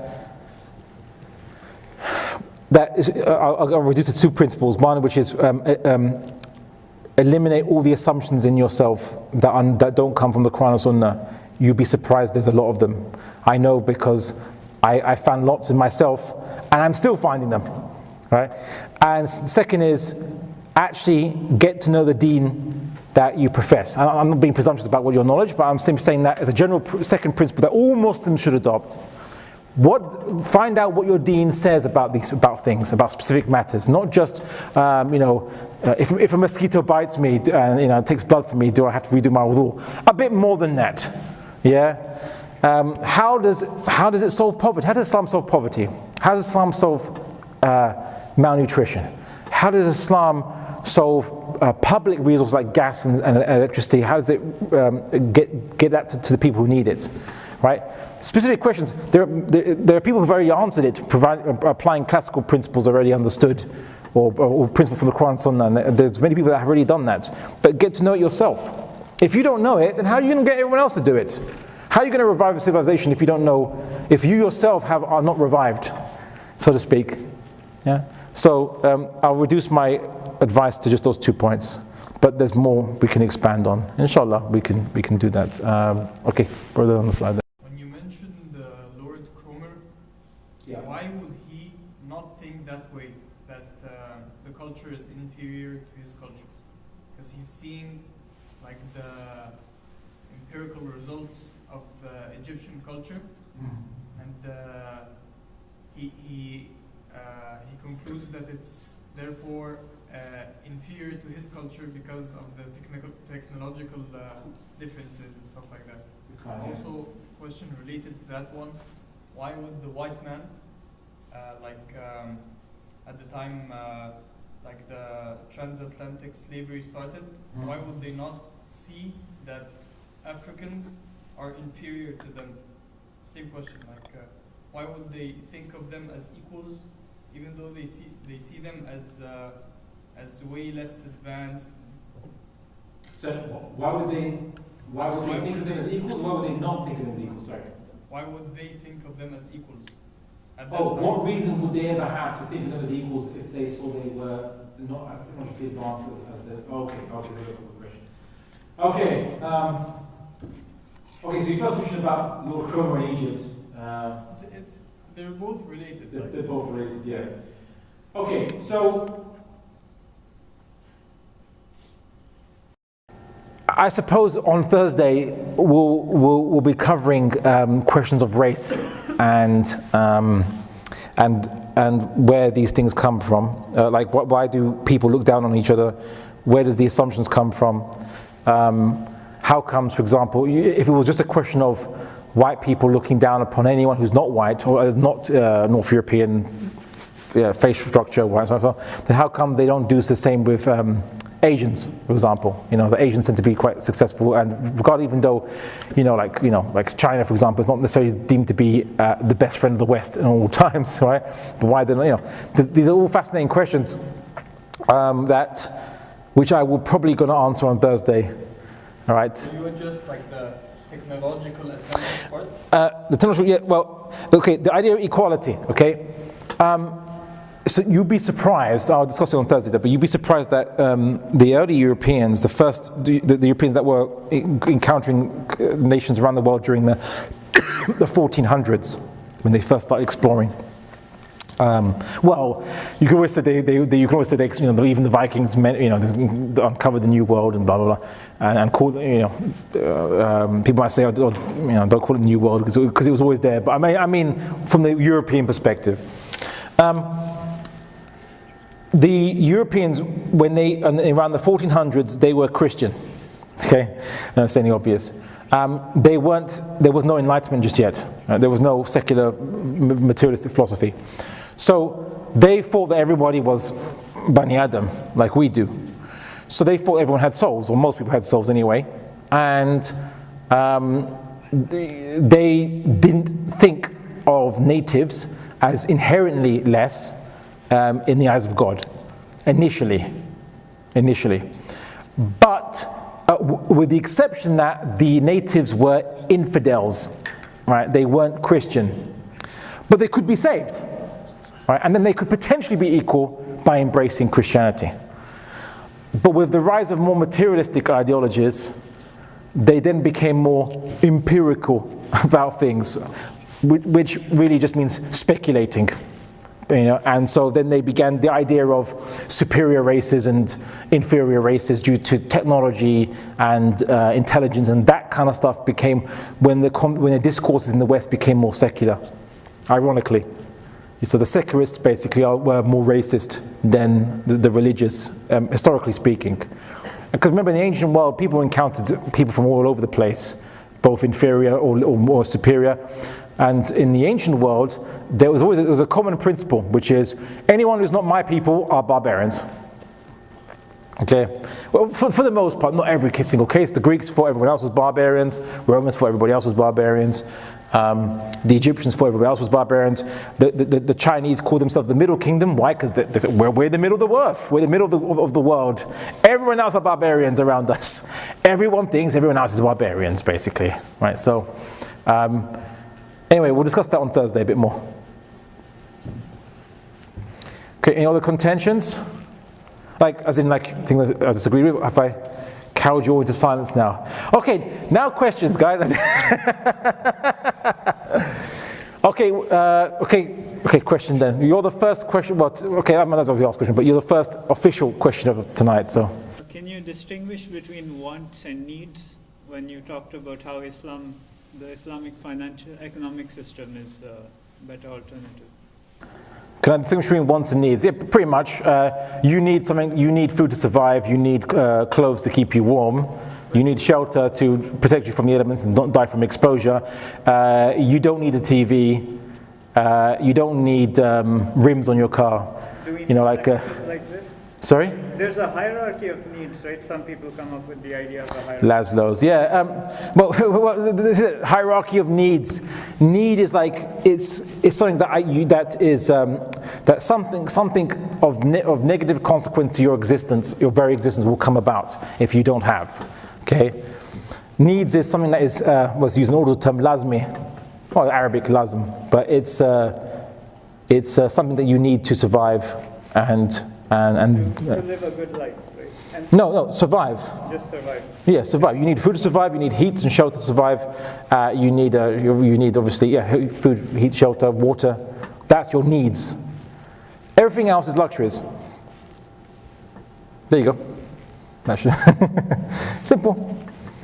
You think it'd be obvious to a capitalist theorist, but apparently it's not. Okay. Anyone else? You know what I realized? You brother. Wa alaikum assalam. This question, you denounced Jordan B. Peterson and Andrew Tate, but what would be some good resources to get a voice of opinion, to learn? For me personally, it's like the big four, it's like Mufti Meg, Nomani Khan, Umar Suleiman, Yasser Khali, but other than these four, who would you recommend? No, other than these four, who would I recommend? Or if you would say one of these four, what would you recommend? Right, wait, which public speaker would I recommend? Yeah, someone to go to when you're really looking for knowledge in certain categories. Well, I would say that you approach it with, this is the kind of the Muslim thinking is always, and this is typical of many Muslims, is our mindset is give us someone to blindly follow. Give us, just give us a name, and we will revive our thinking by just blindly following everything he says. All right? No, that's not what. That's against my message. My message is very simple. It doesn't matter who you want to listen to. You listen to as many people as you want, but don't take it uncritically. Okay? Say, I want evidence for what they say. I want to hear their arguments. I want to hear other people's arguments. And I want to make my mind up. And I'll say the exact same thing for how you listen to me. As well, I told you to challenge me, right? I told you to challenge everything I said, because I don't want you taking. It would make my life easy if everyone just blindly followed me, but it would be the very opposite of what I'm trying to achieve in the Muslim world by demanding that. So it'd be scoring an own goal, basically, in my case. So just be critical. By critical, simply meaning to demand evidence and ensure the argument is sound, and compare it to counter arguments. You know, ikhtilaf, you know, people ask why I did debates a lot, and I still do, obviously.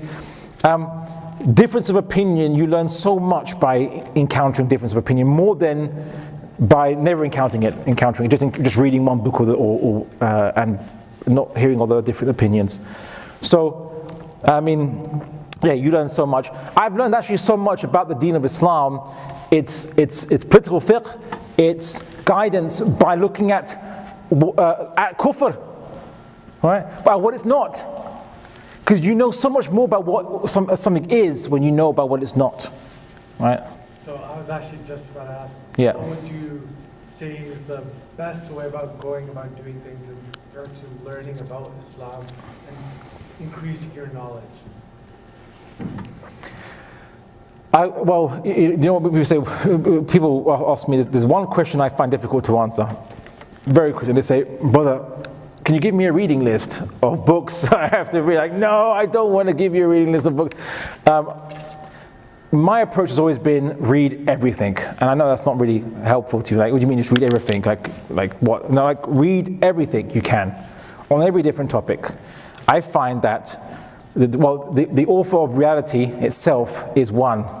And so I find all human knowledge about reality is connected in some way, shape or form. Even if you think it's like completely unconnected. Like ornithology, reading about birds and reading about ancient Egyptians, what they got to do with each other. But they might. There's many things, but you know, things that you wouldn't imagine are connected, right? Are connected in many ways, or knowledge from one area helps me in something else. For example, I studied ethnology as a hobby, just as a hobby, like, you know, like different ethnicities, what made people common or phenotypical tendencies in different ethnicities, like difference of look, languages, or historical origins. Just as a hobby, I liked to see how the Bani Adam diversified since Adam alayhi salam. Was fascinating to me. It was just a hobby. Then I started debating nationalists who argue that their ethnicity is just timeless and has always been there and deserves and has a privilege to a particular piece of land, right? I realized, oh, wait a second, well, my knowledge about ethnology comes imminently useful, because then I could just say, well, actually, it's not always been the case. It's been usually maybe a mixture of multiple ethnicities coming together, or hey, well, you were actually an invader at one point in that area, and there was other people that you kicked out, and you're the invader now. Well, whatever. I would just have some fun with nationalists, basically, right? Mainly because I read a topic that was just a hobby, for example. So all human knowledge is connected, and read as much as you can, and read the deen, every aspect of the deen you can. You know, fiqh of all kinds of fiqh as well. I'm not saying ignore the fiqh of salah or whatever to read. No, read it. Why not? Why has to be either or? I always say, why can't Muslims multitask?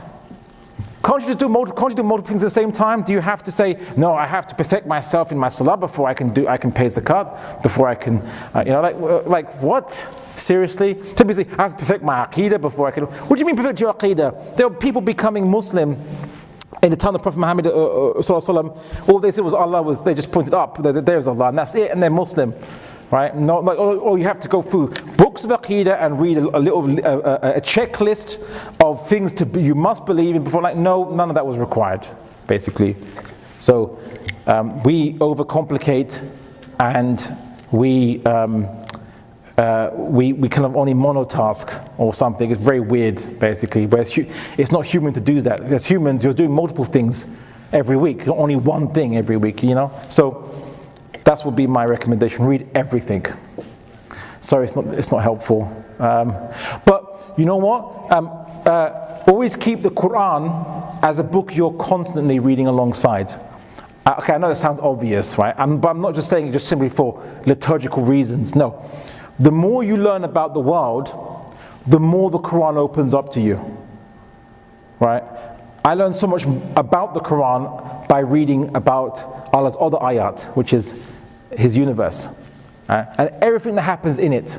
You might say, "Oh, Abdullah, but what does reading about Mormons, which is a fake religion, or from our perspective, right? So Mormons say, how dare you say it's a fake religion as a UBC? But I said, even in kufr there is truth. And I want to clarify what I mean by that. So, he said kufr there is truth. No.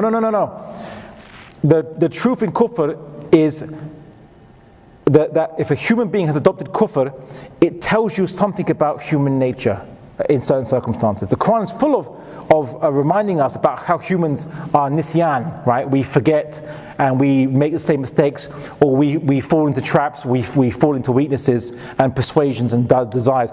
So kufr highlights a fact about human nature, because humans invented it, right? So kufr tells me about human nature, right? Even though it's false, it's false. So everything, there is knowledge in everything, but just make sure you categorize it. So when you study, Hinduism or ancient Egyptian religion, you put it in the category of, this is what people believe. Don't put it in the category of, here's what I should believe.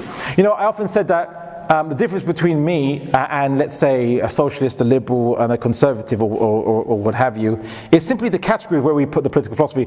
I read their books to study what they believe and how they came up with those ideas, what situations developed those ideas, and they study it to adopt those ideas and believe it, right?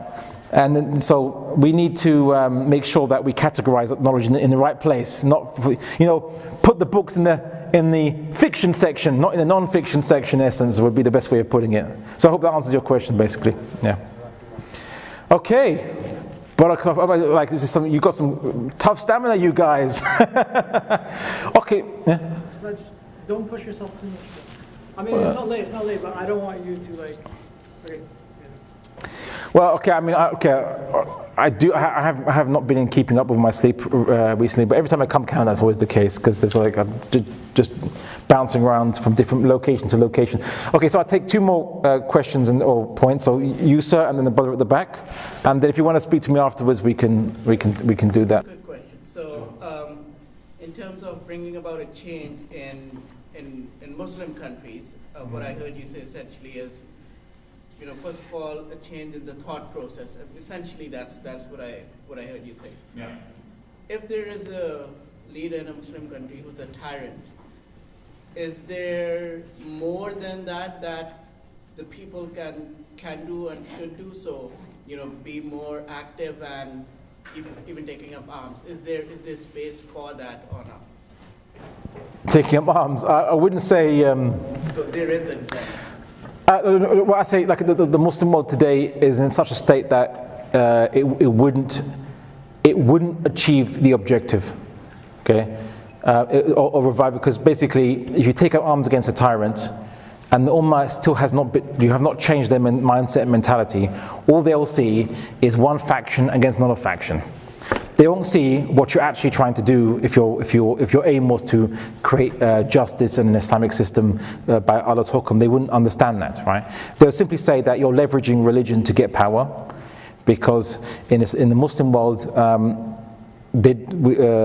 generally speaking, the Muslim world has been devoid of being ruled by mabda, by principles.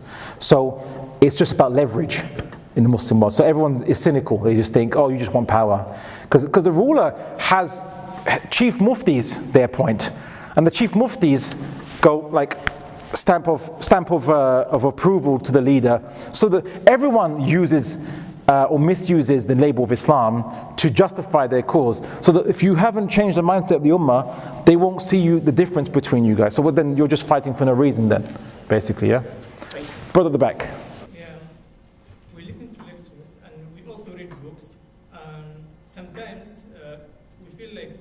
Gets confusing, where, for example, some mashayikh were going to use verses from Quran to support an ideology, for example, conservatives.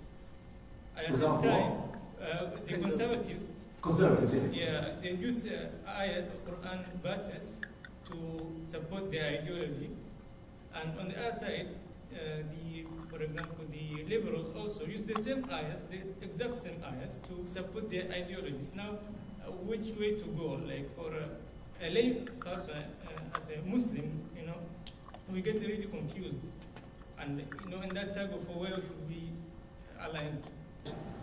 Sure. So if you see a conservative Muslim and a liberal Muslim use the same verse of Quran to support their different causes, it would most likely be they just want to use the word justice in it or stuff like that, and then put the Quran aside, and then get another book to say, and by justice we mean this, Karl Marx or Eben Burke or whomever's definition, or Andrew Tate or whatever, right? So the thing is, the Quran talks about justice, yes, but let's get the definition of what the Quran talks about from the Quran itself. And as I said, I've always found the difference of opinion to be the most instructive, because difference of opinion makes you ask, why is there difference of opinion?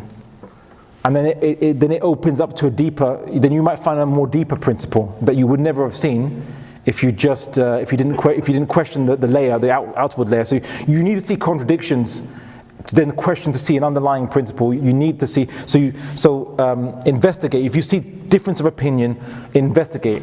Who has the right argument? Does the argument make sense? And of course, but if it's a liberal or conservative using the same verse of the Quran, it's probably just they just want to use the word justice, and then they put the Quran aside and they just pick up another book to talk about what justice is, basically. So, okay, barakallahu feekum. Okay, any other comments, contentions? I keep thinking I'm keeping everybody here, but no, technically, no, you could just leave any time. But I was just okay, barakallahu feekum. Then for remaining, then I take it as a compliment, or maybe you're just thinking, I've got nothing to do until 11 o'clock, so I'll just wait here. All right, brother. This might be a complicated question, but what's your favorite color? Favorite color? Black, evidently. So we're talking about that? I have a question. Okay. So you're arguing against, or you're pointing out about how in the West, individualism is a basis for a lot of things that happen. But on the other side, it seems like you're also advocating or promoting individualism in Muslim countries, right? Everybody go think critically and, form your own opinion, and then debate or differ with people, call out the rulers. So. Okay, so brother asked a very good question.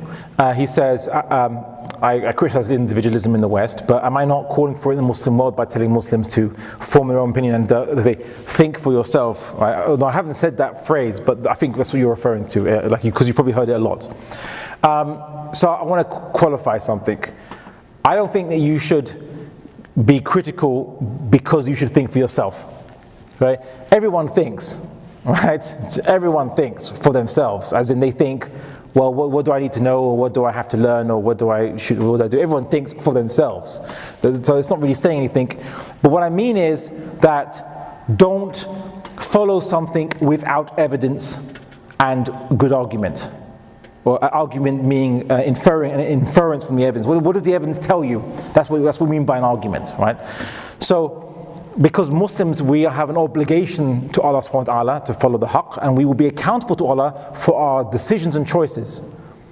And if you take anyone's ideas or beliefs without question, then in a way, I'm not saying everyone does that, but I'm saying in a way, you're making them your ilah. Because what did it say about about Jews and Christians, our predecessors in Revelation? Yeah, what did they do with the priests and rabbis? Yeah, they took them as ilah, as Rabb. And obviously there's a hadith, or some people say it's da'if, but there's a hadith where it said that, where a Sahabi who was from that background said, but we never worshipped them. And it was explained, to paraphrase, that didn't they make the halal haram, and haram halal you followed? Yeah, and that is only possible because you accept what they say without questioning. Yeah, so it's about protecting yourself against falsehood. You see, because people can be wrong. I can be wrong about everything I've said. No doubt there'll be those who do think that's the case.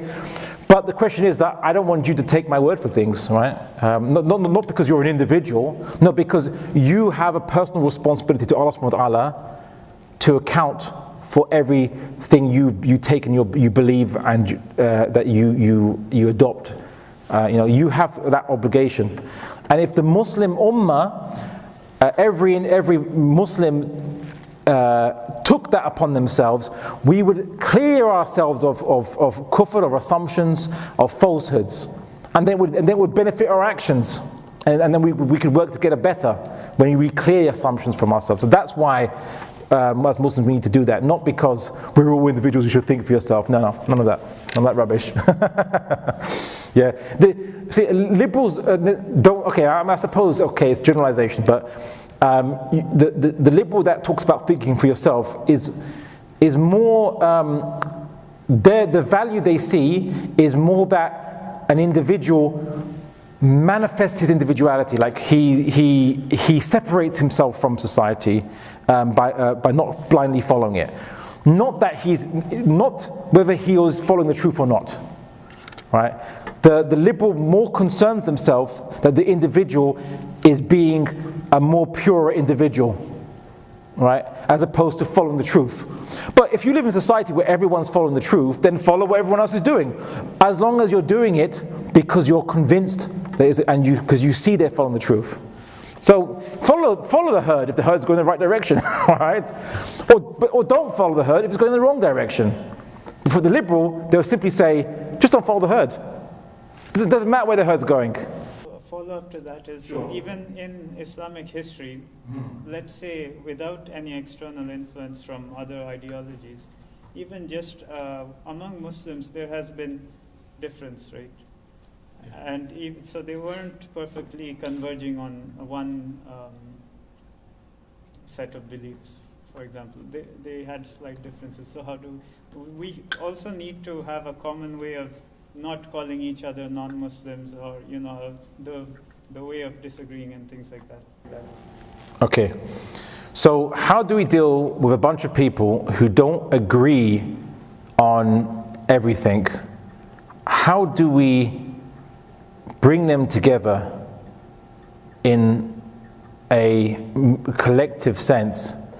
If only there was some kind of, like an institution, that people kind of put in place, that no matter how they disagree, if someone invades, they all fight together. If they all do collective works in agriculture and they get mad. If only there was some institution that managed people collectively, that could unite Muslims despite the fact they disagree.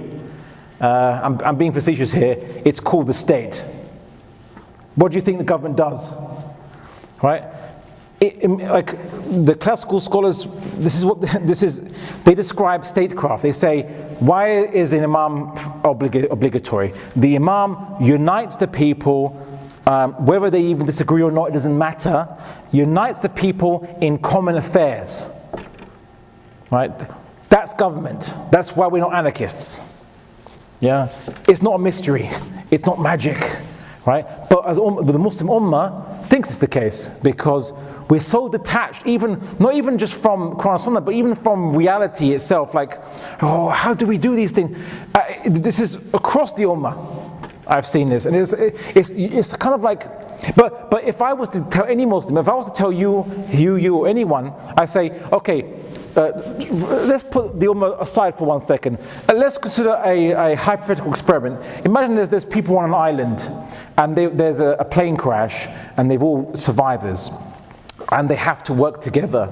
What would you say they should do? And you'd say, okay, well maybe they should have nominations for leadership, and they should maybe select someone, and then they agree to obey that person in areas of building shelters and hunting sticks and bows and arrows and fishing, and that's state, right? You'd answer that. It'd be very clear for us. But you posed the exact same question and you just put Muslims in it, and suddenly, it's a mystery. It's a magical mystery. It's was it a mystery locked up in an enigma inside of I forgot the phrase now. Yeah, it's not. But we make it like that. We don't intellectualize Islam. By that I'm meaning understand it. Is this a subtle hint from the university? Could you just cut it? Please. Oh, the power's gone off. Is it an automatic thing? It must be an automatic thing.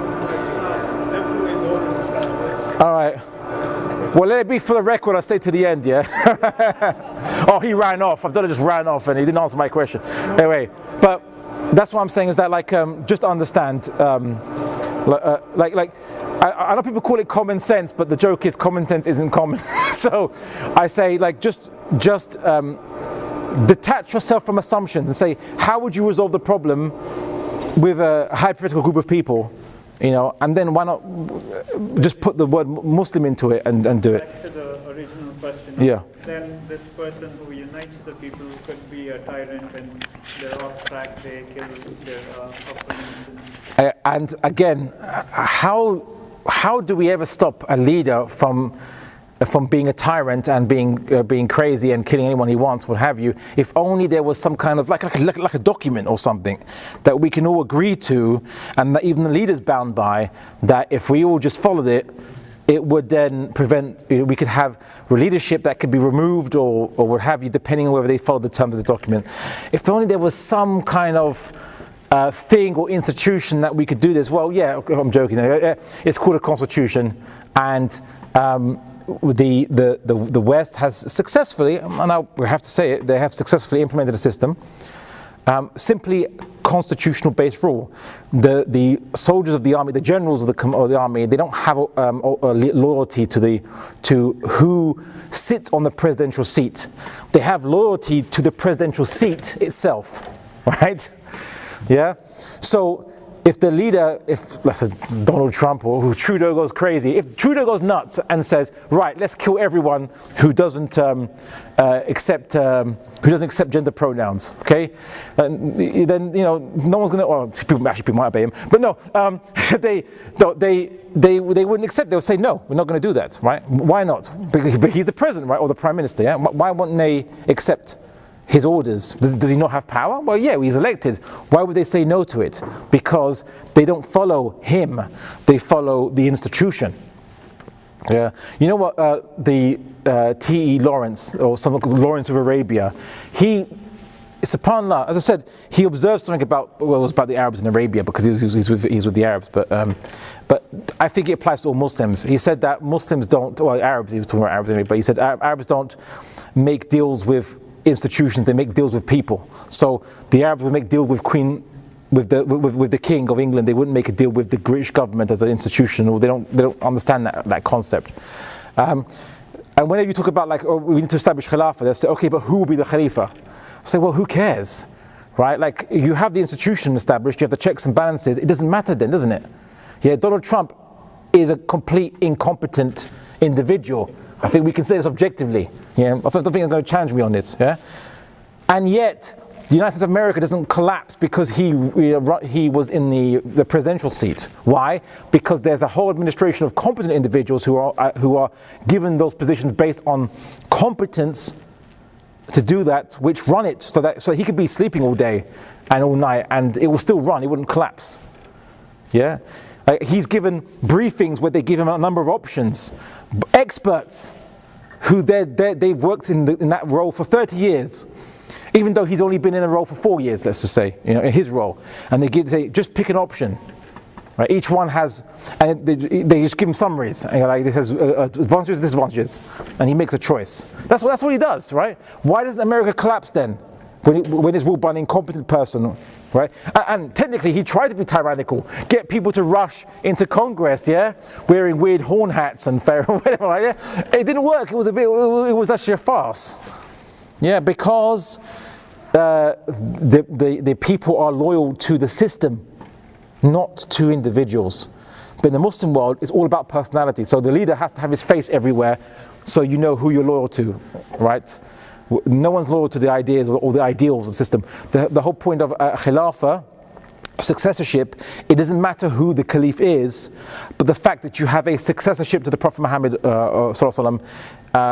in being the Imam, the political Imam of the Muslims, because you can't be a successor in prophethood.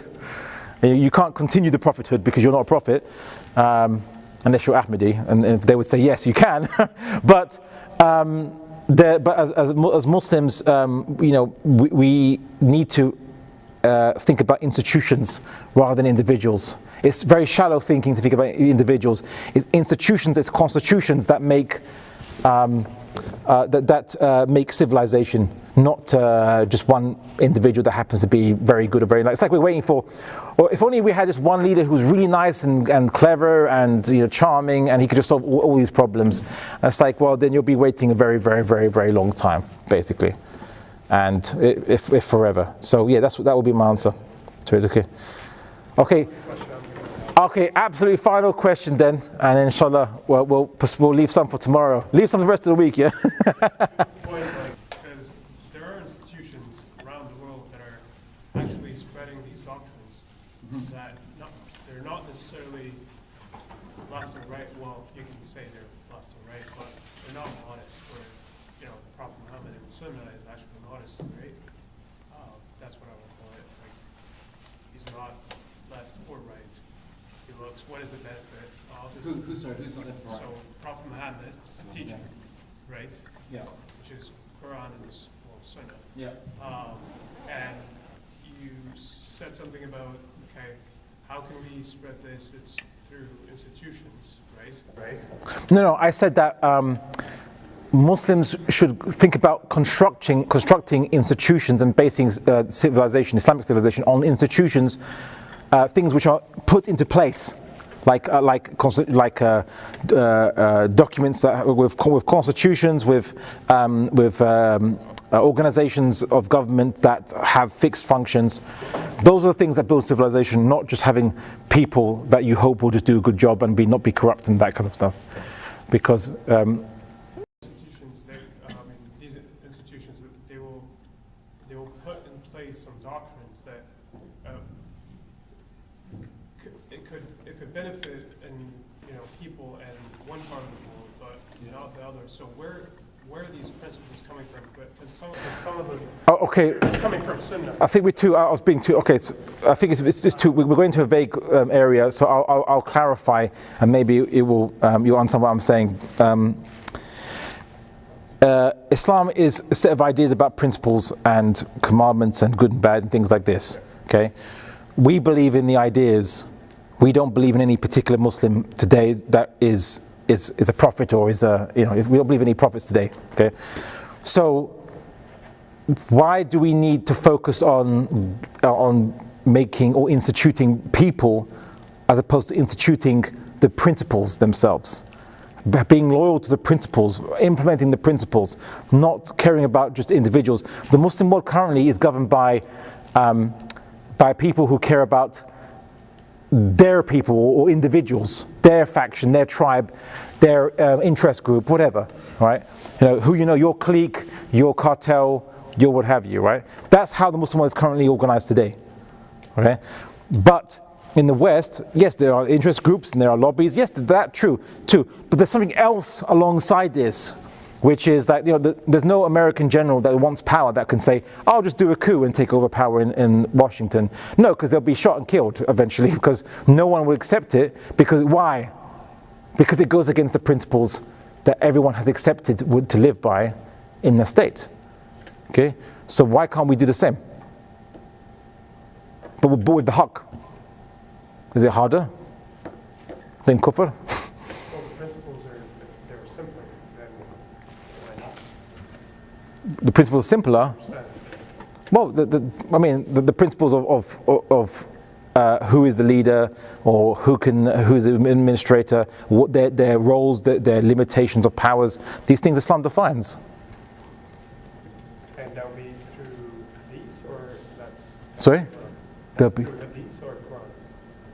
Well, Quran and Sunnah is the basis of look, as I said, classical scholars on discussing political fiqh, what we're talking about, there's amazing agreement amongst them. I've barely seen any disagreement, if at all, to be honest. It would have to be only between Sunni and Shia, and again, it would only be who's the leader, who can be the leader. But even then, amongst Shias, they believe in a 12th Imam, which is in occultation, is hidden. And so, what do you rule by when the Imam is not public, right? So even then, they accept to live under Sunni Caliphate until the Imam returns or an Imam reveals himself. So there's hardly any difference of opinion when it comes to political fiqh amongst Muslims. So where's the problem with living by that? Is my point. Okay, implement systems, not peoples. That's my point. Better way. Live by systems, not by factions. Yeah. Okay. Barakallahu feekum.